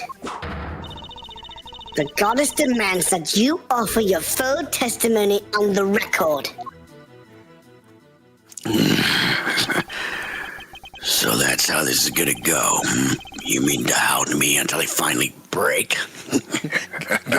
Gavelle, I'm on your side, but if you say something about the goddess again, I will shove your gavel up your blasphemous behind. I swear on your life. Okay, whatever. Well, if that's the way you want to play it, fine. I'll destroy you all. Every last one of you. Mr. Edgeworth, please allow me to work with you on this one. I doubt we'll get another chance to put him on the stand. So let's make the most of this opportunity. Of course, Your Honor. Oh, he crazy. I wouldn't have it any other way. Now, Chairman Winner, you will tell this court everything you know about Ms. Ringer. All right, time for an epic battle. Everything I know about Ms. Ringer. Young Rosie was a member of the committee, of course. But we never really had any personal interactions, at least none that I remember. I had no motive to murder that poor girl whatsoever. And I have absolutely no idea why she was after me. Yeah? So you don't mean to accept your part in any of this? Of course he doesn't. He isn't guilty. How could he be? He's my dad, the winner of winners. That's very kind of you, Eustace, but you'll need more than mere words if you plan to cover for me. Right, you got it. I won't let them pin this on you. I believe in you, Dad. You'll beat Edgeworth. I know you will. Yes. You really are such a sweet, simple child. Say it with me, everyone. Bull piss. He really loves his dad, huh? But that's no excuse for him to ignore his father's crimes. No matter how much he respects him. Regardless of their station in life, all criminals will be made to atone for their sins in time. Okay, this is actually a pretty wicked shot right here. Yeah, buddy. Anyway. This won't be easy on Mr. Winner. But it has to be done. We can't let his father get away with this. All right, time for rebuttal. Everything I know about Ms. Ringer. It was badass, I will admit. Yes, it was. Young Rosie was a member of the committee, of course. But we never really had any personal interactions, at least none that I remember. Hold it. So you're saying you barely knew the victim at all? That's exactly what I'm saying, my boy, yes. Why, I never even knew about that burn mark on her hand. I don't know about that shit. You didn't? I mean, what's the point? You get to know someone, but before you know it, they're gone. It's become such a pain to remember things about others. They're here one day and gone the next. Yes, because they dare to stand up to you and you make them disappear. If you could please add your remark about the victim's burn to your testimony, Chairman Winner. Why, I didn't even know about the burn mark on her hand. Yes, you did, you dummy. Objection! Oh. Oops, no. Objection. Chairman Winner, please take a look at this piece of evidence. Well, you certainly seem fired up about it, my boy. I'm not entirely sure why, though. Perhaps you ought to cool your head a little and think things over again. Before I lose my cool from wasting my time on meaningless theories. I must have made a mistake. You think you can win against a winner? Think again. My dad's invincible. He's the top of the top, the winningest winner of all. Yes, the cheerleading is a little cringe-inducing, though, Eustace. Maybe you could give it a rest. He's no ordinary opponent, that's for sure. I'll need to plan my approach with the utmost care. All right, story mode. Why, I didn't even know about the burn mark on her hand. Oh, we're pressing him on Hold it. You're sure you didn't know about the burn mark? You really don't let up, do you? I'm not in the habit of memorizing who has a scar on their hand and who doesn't. But this wasn't just any old scar. I'd say it's pretty noticeable, in fact. Now, here's the gimmick, too. You know, I presented the doll because there were two voices, and the culprit said,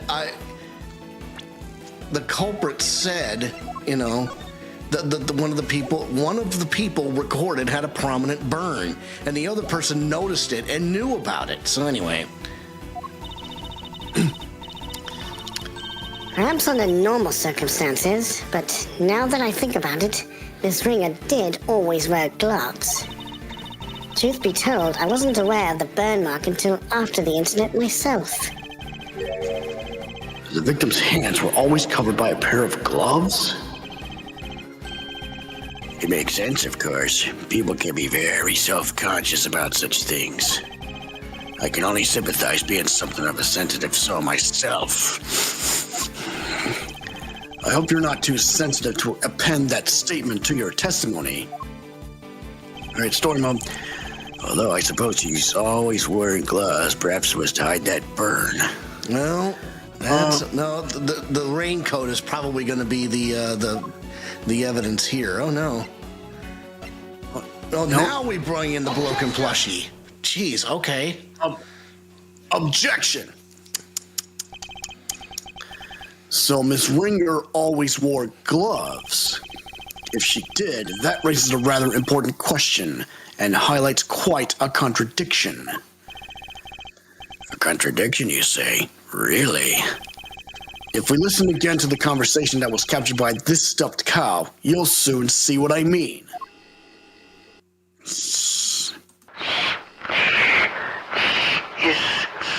And I knew it was you the moment I laid eyes on you.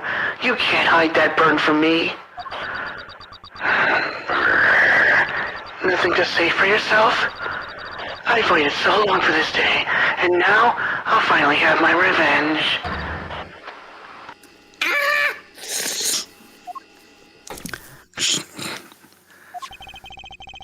We can be reasonably certain that what we just heard is the moment the victim was attacked. I knew it was you the moment I laid eyes on you. You can't hide that burn from me. We assume that those were the words of the killer. Hey, where's the problem with that? It seems like a perfectly sensible assumption to me. I'm afraid not, Chairman Winter. For you see, if the victim was always wearing gloves, as you just testified, then the burn mark on her hand should not have been visible to her killer. Objection. Objection. You speak as if gloves can't be easily removed. She could have taken them off during the auction. That's... Hold it! But she hadn't! She was still wearing them when I changed places with her! So they must have been on her hands when she was being murdered, too! What? What are you saying, my dear?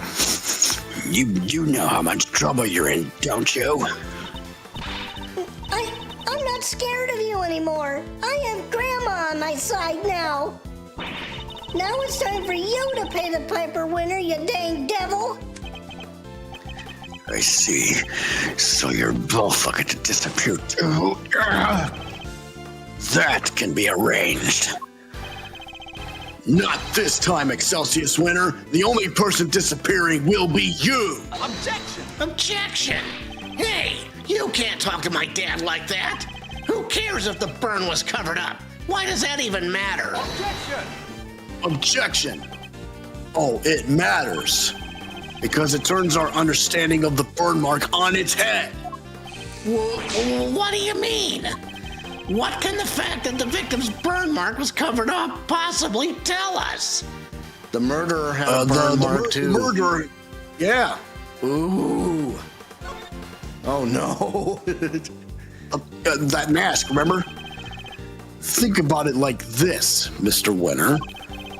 The victim was wearing gloves, therefore, the burn mark on her hand would not have been visible. In which case, whose burn mark was it that was being referenced in the recording? Uh-oh, and that's why you were using the other voice. Somebody who, wasn't the victim? Precisely, which can only mean that the culprit had a prominent burn mark too. Or to put it another way, I knew it was you the moment I laid eyes on you. You can't hide that burn from me. Those words were spoken not by the murderer, but by the victim. Nick, no way! Objection. Eustace, my boy, would you mind stepping aside for a sec? Look, Miles, it's nice to see you having fun with your little flights of fancy, but let's get serious. So the murderer had a burn mark now? Really? Where? On his face. Your little theory will either take flight or die, depending on your answer here, I'm afraid. He's not messing around. I have to figure out where that burn mark was, and fast. I wonder where it could have been. All of the auction people were wearing disguises, right? Yes, and each disguise was different. Yet in spite of that, the burn mark was visible to the victim somehow, which means... Well, shall we? Enlighten us, why don't you? Where was the murderer's burn mark? I assume you have some evidence. So I'm not sure. Okay, it's It's gotta be this. a No, it's not tattoo. that. Oh, The auctioneer's outfit. Here is my evidence. The outfit the ringleader was wearing throughout the auction. Or rather, the outfit you were wearing, Chairman Winner. oh, and what exactly is that supposed to tell us? Objection! A suit, white gloves, and a mask. This disguise should have covered almost all of your skin. But according to Nurse Needler's testimony, the auctioneer's mask didn't quite cover your entire face. And not only that, she claims to have seen a tattoo on the part that was exposed. But was it a tattoo, or did she simply mistake a burn mark for one? Oh, a burn mark on the face? Objection. Sorry to interrupt while you're so clearly enjoying yourself, dear boy. But I regret to inform you that none of the committee members had such a burn. Myself included, of course. But Dad, I mean, Eustace, do you think you can be quiet, please? You can be foolish on your own time later. uh-oh. I think Eustace is about to roll on his dad, whether he knows it or not. Ow! Well, you may be an annoyance most of the time, Mr. Winner. But on this particular occasion, I'm grateful for your presence. A reaction like that from you, his son, is as good an indicator of the truth as I could have hoped for. And it gives me a much-needed confidence boost concerning another theory of mine. Namely, who that one unexplained item belonged to. What's the matter, What's the matter with Mr. Winner? Hang on, let's see. My son, but Dad, yep. I think he might be in shock. After all, he's usually the last to figure things out. But in this case, he seems to have gotten there all too quickly. He knows that his father is indeed the real murderer. He's sad because he knows the truth? So, it's better not to know the truth at all? Okay, it's what we came here for.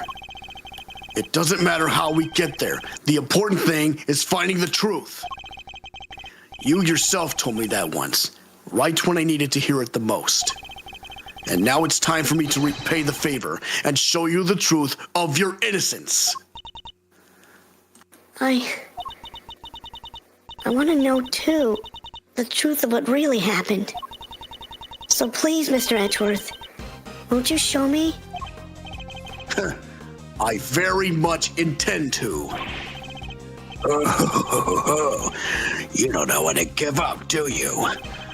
Where is this burn then? Perhaps you could point it out to me? But you can't, can you? Because it's nowhere to be found. Just like your evidence that I'm the killer. Yeah, hunt for contradictions all you like. You won't find any. Because he's my dad, a winner through and through. Objection! I understand, Mr. Winter. I completely understand why you don't want to believe it's true. But if you ignore the truth now, you'll regret it for as long as you live. Huh? Dad, what do I do?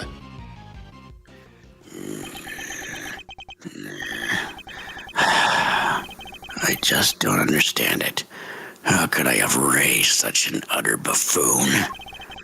If you really wish to help your father, Eustace, you can try thinking on your own for once in your life, you useless nitwit. Huh? But I try all the time, Dad. All I do is try. I went to the school you wanted me to go to. I aced every test. Look at my jacket. They only give these to the valedictorian. I did everything you told me to. I worked like crazy and graduated top of my class. I tried to be just like you and win as many trophies as I could. Objection. Oh, boy. You really are just a sippery simpleton, aren't you? Those tests you aced, I had the school give you perfect scores on all of them. Those debate and speech competitions you won, the judges were all friends of mine. If you never even realized that much, there's no hope for you, I'm afraid. None at all. You're no son of mine. Even you must see that. Ow.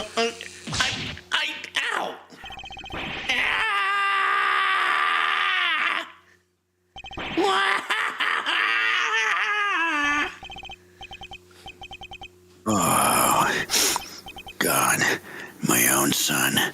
They all leave in the end. He didn't leave. You shoved him out the door, you bastard. Oh, I mean, even when he was trying, he was failing. He did it all for me. Then he should have tried harder. You're a disgrace.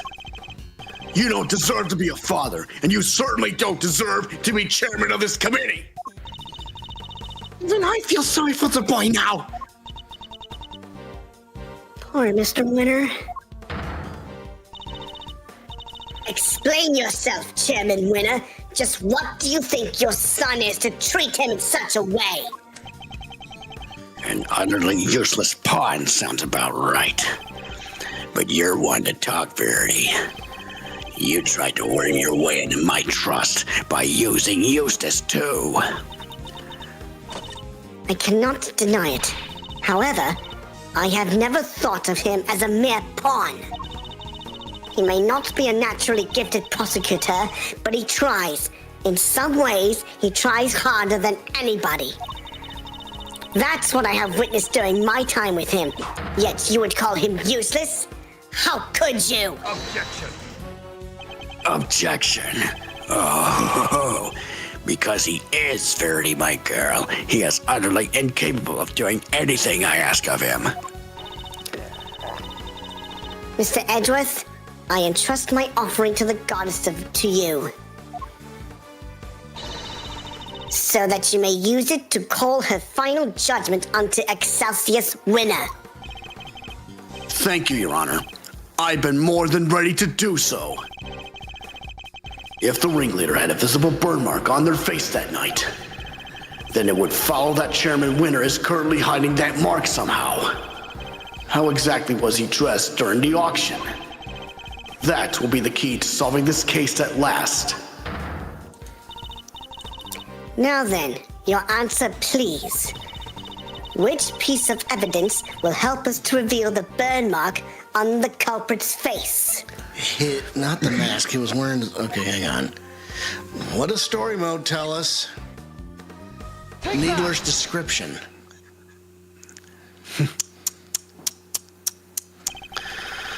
Recall Nurse Needler's testimony, if you will. There was one thing we never quite resolved. I just want to make sure I understand. Ringleader repaired wigs in order to enable their accomplice to disguise herself as Ms. Ringer. One wig was straight and the other wavy. Ringer's hair was straight, so wavy not used. Yeah, why use two wigs? Because he used a wig to hide his burn mark. And that wig is probably on his cue ball noggin as we speak. Wait a minute, but if you wore the mask, it could have been on his chin, right? I don't know. The second wig, the one that wasn't used. I seem to remember it being wavy. What are you two talking about? Nurse Needler apparently found some very interesting items when she went to swap places with the victim. And what did they have to do with the burn mark? What she found were two wigs. One was intended to make her look more like the victim. But what was the other one for? I don't suppose it was meant to be a spare.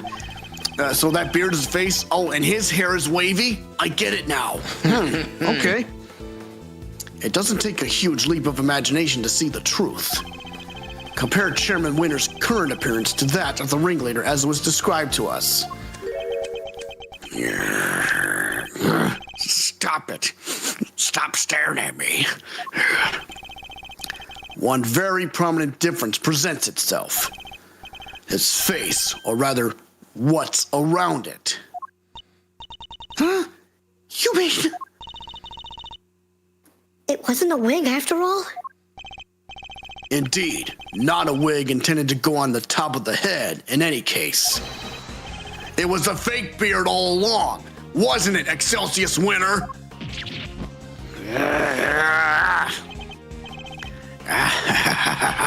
This all on my own, dear boy. How very unkind of you to suggest otherwise. Objection! We saw how your son reacted when he realized the truth, and how he desperately tried to cover for you, even in light of his realization. Yet you still feared that he might expose you. So rather than take that risk, you bullied him until he couldn't take it anymore. Because he knew that your beard hides a prominent burn mark. Yeah. Chairman Winter, I insist that you remove your beard this instant. Get ready.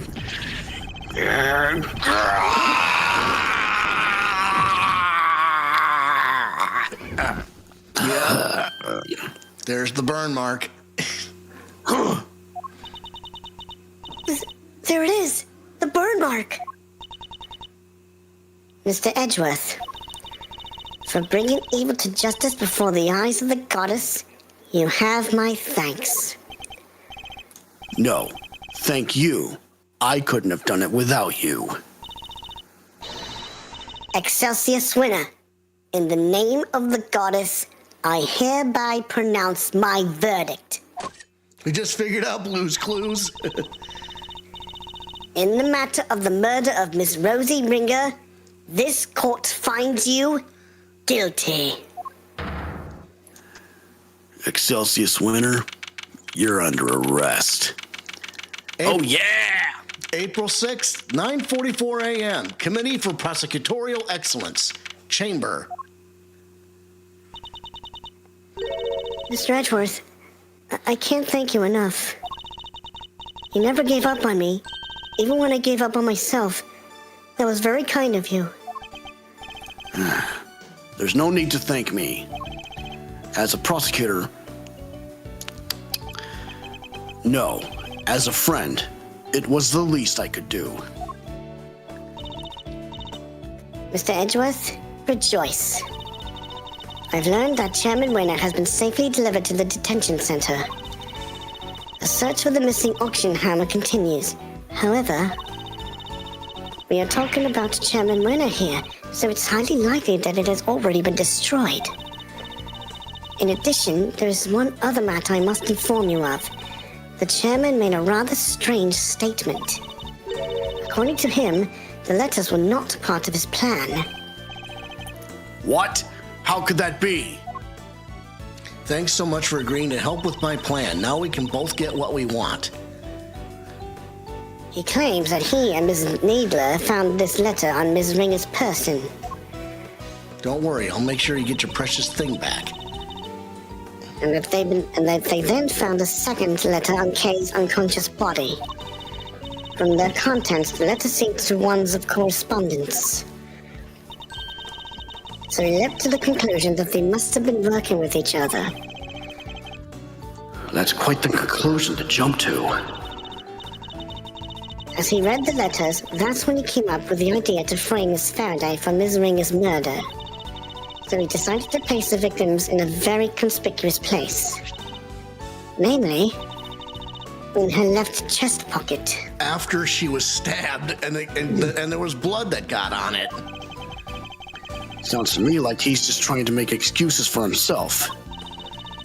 Yes, I certainly thought the same. Perhaps for some sort of last-ditch ploy on his part. But it matters not. He will answer to the goddess now. And under her scrutiny, such strategies cannot hope to succeed. He will not escape justice. And with that, one of the duties with which I have been entrusted with is complete at last. Judge Gavelle, before you go, can you tell us what you know about how Chairman Winter came to murder Ms. Ringer? There's more there, isn't there? Yes, and I suppose you have earned the right to the whole truth. Get ready, folks.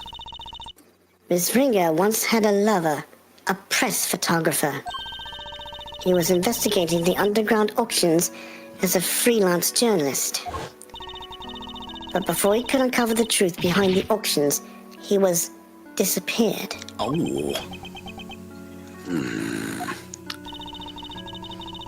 All Miss Ringer was left with were the memories and personal effects of her lover. And so, seeking revenge on Chairman Winter, she made her appearance at the auction. Unfortunately for her, her opponent struck first. I see. So that's the story behind this case.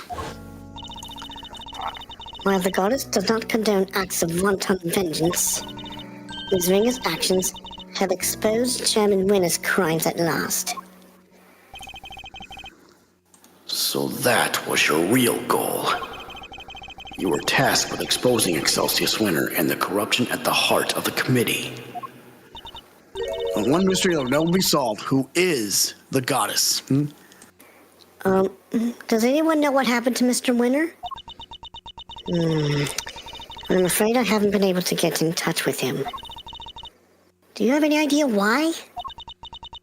Probably because I wasn't there for him just now when he needed me most. Oh, I really feel bad for him. Well, don't pity him too much. At least he knows the truth now. And no matter how hard it might be, he'll need to learn to accept it. If he can't, he'll never be able to move on with his life. Trust me. A father's influence isn't easily erased. Man, she's still throwing Edgeworth shade. Well, wait. That sentence again. Think about burn, Faraday. A father's influence isn't easily erased. But in time, he can hopefully try and change his ways. You're right. You've got to be. Can I change too, I wonder? Can I move on with my life? Are you okay, Kay? How's that head feeling? I'm fine. Thank you. I'm so sorry, Kay. You were my patient. I had a responsibility to you, and instead I let them accuse you of ouch. Dang right. We ain't just in the business of fixing bodies, Missy. The mind's where it all begins. You're right, Grandma. Speaking of which, how's your memory? It's like, with a little more time, maybe I'll be able to remember some more. Please forgive me, but I had better be on my way. I am to preside over the trial of Fifi Lagarde in a bit. The Bronco Knight case, huh? Who's the defense attorney? It was supposed to be Miss Ringer, but as she is no longer with us, we are still in the process of finding her replacement. Ms. Ringer was scheduled to represent Warden Lagarde? Oh, now that's interesting. And of course, until we find Eustace, there is nobody to act for the prosecution either. In any case, I must take my leave. Wait, please. What about Mr. Edgeworth's badge? What's going to happen to it now? Oh. With its chairman under arrest, the committee's activities have been suspended for the time being. So to answer your question, it's complicated.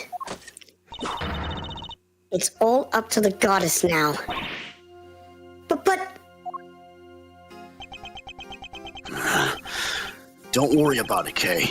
It's a consequence of my own making. And I assume you do not mean to change your mind? Of course not. I chose the path of the truth, and I chose it willingly. With Chairman Winner out of the picture, justice is in the hands of the righteous once more. If you did wish to follow the path of the prosecutor again, Mr. Edgeworth, I would be more than happy to facilitate such a decision. It's very kind of you to offer, but I can't accept your help at this time. I can't ask for my badge back when I'm not even sure if I want it anymore. I see. It seems we are destined to continue on different paths then. Well, I trust you'll keep my badge safe until they converge again. With all I have.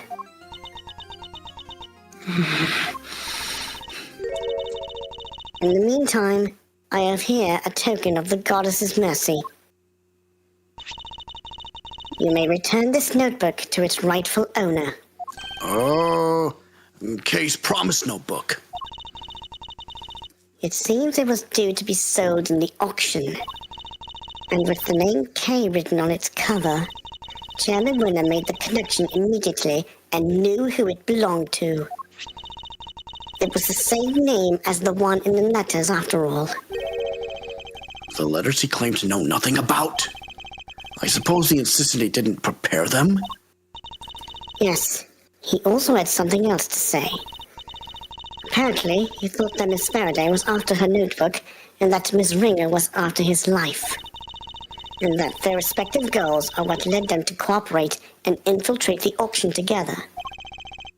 Unfortunately for him, he misread the situation completely. It was all just happenstance. So he freaked out, and it ended up being his undoing. Wow, what a blunder. If Kay had known a defense attorney was also a member of the committee, there's no way she wouldn't have told me. That just isn't like her. Your belief in her is touching.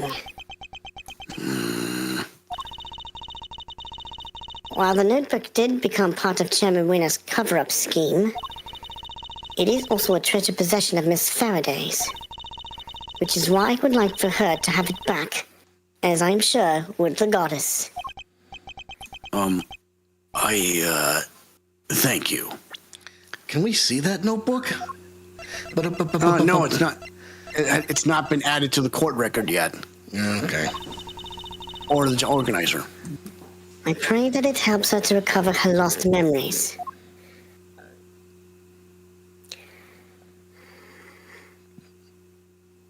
All right, here we go. Is everything all right?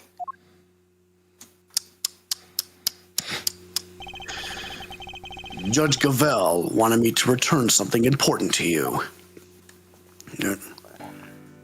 Clown University. What? Isn't that... I'm not sure what the mean behind Clown University is, but...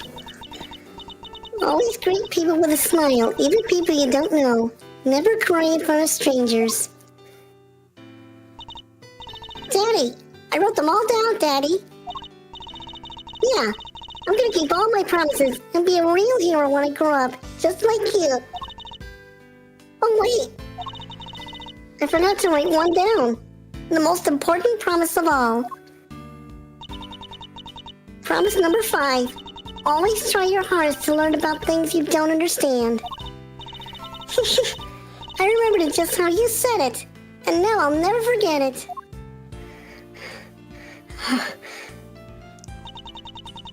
Always try your hardest to learn about things you don't understand. That's right. I have to try.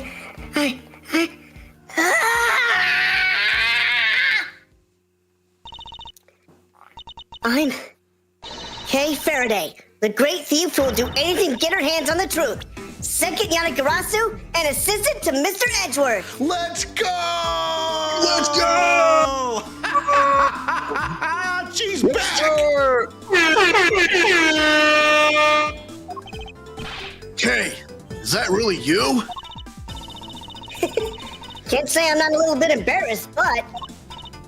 Yeah, I'm back. And I couldn't have done it without you, Mr. Edgeworth. You never stopped helping me. Even when I was totally lost, I couldn't remember anything.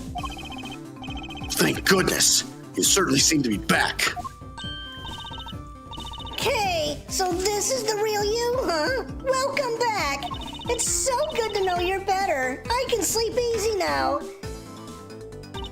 Now that you found it, don't you dare go losing that memory of yours again, landlady, you hear?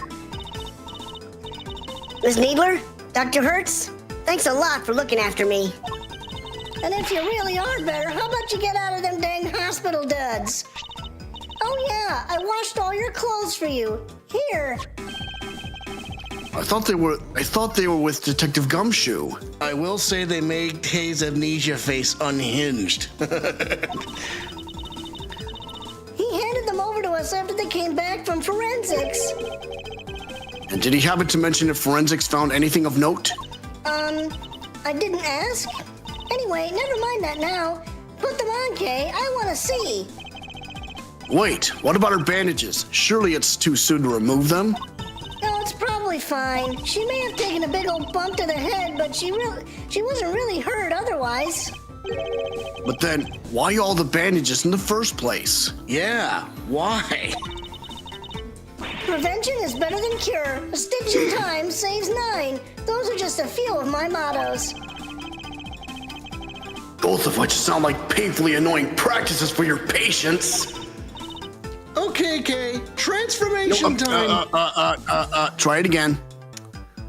Okay, Kay, transformation time. There we go. Yeah, now this is what I'm talking about. Fits like a stolen glove. Oh man, it almost makes a guy want to cry. That smile suits you better too. As it always did.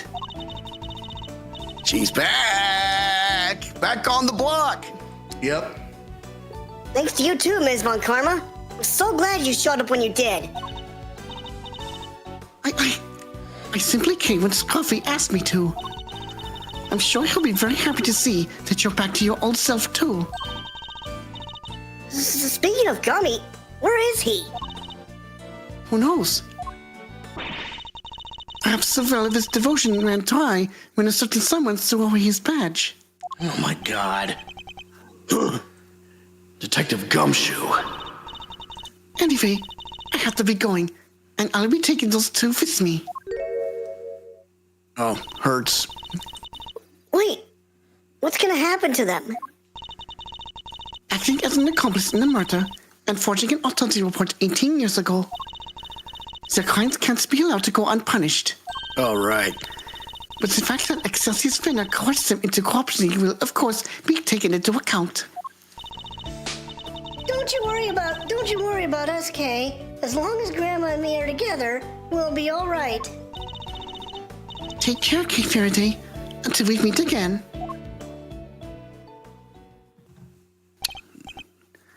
So, Kay, I know you only just got your memory back, but I need to ask you some questions. Sure, ask away. What happened the day you lost your memory? What were you doing? Let's see. Somebody asked me to meet them at Gourd Lake. But I didn't know who it was. So there I was, just looking up at the moon when somebody in a red raincoat started walking toward me. Time out. Time out.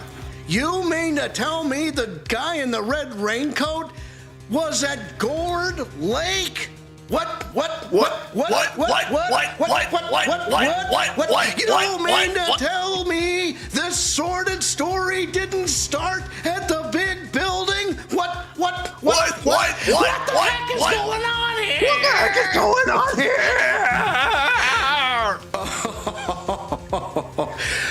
Oh, God. Anyway. They must have drugged me somehow, because that's when I fell unconscious. What? I'm not sure I follow. Kay was at Gourd Lake, looking up at the moon? Anyway, when I came to, I was on the roof of this building. In Gourd Lake, eh? Does a certain case remind you of that lake? The plot thickens. You bet I do. The DL6 incident, that's what. Not to mention the attempted assassination of the president of Zhangfa. Everything happens at Gourd Lake, apparently. Anyway, when I came to, I was on the roof of this building. I was in a daze and stumbling around up there when I saw the person in the raincoat. I saw the person in the red raincoat again, but they were lying on the ground. I was so surprised I stumbled backward. And then I was falling and everything went dark. When I came to the second time, I couldn't remember anything. The person in the red raincoat. Who in the world were they? I'm sure they were walking in midair. What? No. Ugh. Thinking about it's making my head hurt. Just breathe, Kay. You only just got your memory back. You're still confused. I imagine the root cause of your confusion is your memories of two different locations. Yeah. I imagine things are all mixed up in your mind because you were at Gourd Lake one minute and then at the top of the Bigg Building the next. And because you saw the moon in both locations, your mind blended your memories of the two together. Huh? Well, those are two totally different places. I know I was pretty out of it, but I don't think I could have gotten them confused that easily. I believe these things on the roof may have made you more likely to become confused. The cherry blossom tree. Take that. There are two key similarities between the scene down by Gourd Lake and here on top of the Bigg Building. Cherry blossoms and food stands. Nope, that was Edgeworth. Cherry blossoms and food stands. Wait, you're right. Those similarities are what caused your memories of both places to overlap. The person in the red raincoat wasn't walking in midair. They were walking towards you from across the park. But in your blurry memories, that same sight played out over the viewing platform instead. No way. Who steals a great thief's memories, huh? That's just cheating. Even still, this doesn't answer the question of who attacked Kay in the park. Why does everything in this game correlate to DL6 by just the environment? I don't know. Beats me. Was it the person in the red raincoat she saw? Maybe. Do you hear that? Sounds like it's coming from up in the storeroom. Come on, let's go take a look. Well, hooey! I smell another scoop in the offing. You're still here? All right, here we go. April 6th, 9:53 a.m. April 6th, 9:53 a.m. 51st floor, storeroom. That transceiver's probably going off. Yeah, it is.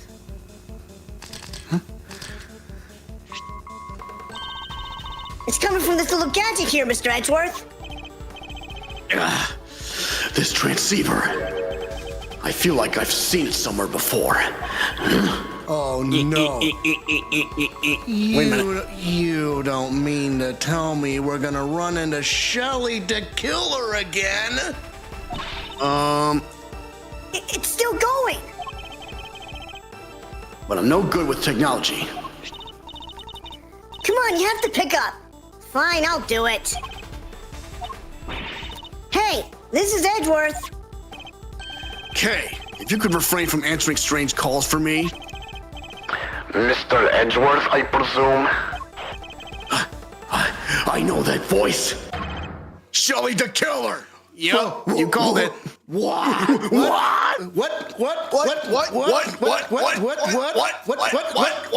What? Congratulations on another case solved. Yet I can't truly say it's been fully resolved, can you? I'm sure you've noticed by now that there was a mastermind at work orchestrating the entire incident. How do you even know about this case? That's not what's important right now. Let's focus on this certain individual for the time being, shall we? I have indeed been wondering myself if somebody else could have been involved. If not, how are we to explain the piece of evidence that proves so damning to Kay's case? No way! An evil mastermind? But who? Who indeed? Perhaps you could share your thoughts. What is the evidence in question that points to somebody else's involvement? Is it the raincoat or is it something else? It's either the mask, the raincoat. No, the bloody letter, remember? It's the bloody, it's gotta be the bloody letter. The letter K supposedly wrote to the victim. Yeah. I don't remember ever writing that. The killer then delivered the bear to his client. Yep. Yep, exactly right, Zion. That the killer. Anyway. So who did? Who would prepare such a thing? I know I'm not the only one who would like to know. And how do we know it wasn't you? Now why would I do a thing like that, I believe the truth can only fully come to light in a court of law. But since you had your badge revoked, that is no longer an option. So how will it all end? I, for one, will be watching from the sidelines with interest. He even knows about my badge? Oh, and one last thing. I do hope you won't betray my trust in you. Now, I bid you farewell. What the heck did he mean by the case hasn't been fully resolved? And why is he so interested in us anyway? Ugh, everything's just one giant ball of mysteries. It seems we've only scratched the surface of this case. But even without my badge, I'm going to carry on doing what I can. However this ends, one thing's for certain. Come what may, I will expose the truth. And The end. Listen, I am so glad we got to the end of this. And I am also incredibly glad that this isn't one of those situations where it's like, there was, it was the last case in, like after, hang on, let me change scenes here.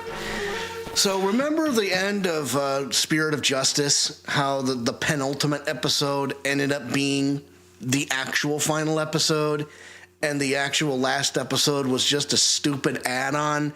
I am so glad that this final episode is, in fact, the final episode and ties every single thing together. What? And I've got a feeling that this episode will end the game with a bang. Oh my gosh. I mean, I already can't wait. And you guys know when to tune in, right? This coming Wednesday night. So, wow. Holy smokes. So yeah. I mean, we found a corrupt chairman. We put him in jail, but what? What else could there be? What's going on here? Anyway, so so I'm the Cannonball Alex Steele. I am the package Andrew Steele. We are the Steele Twins, And we are for real. Top Top guys guys out. Ciao. Adios, muchacho.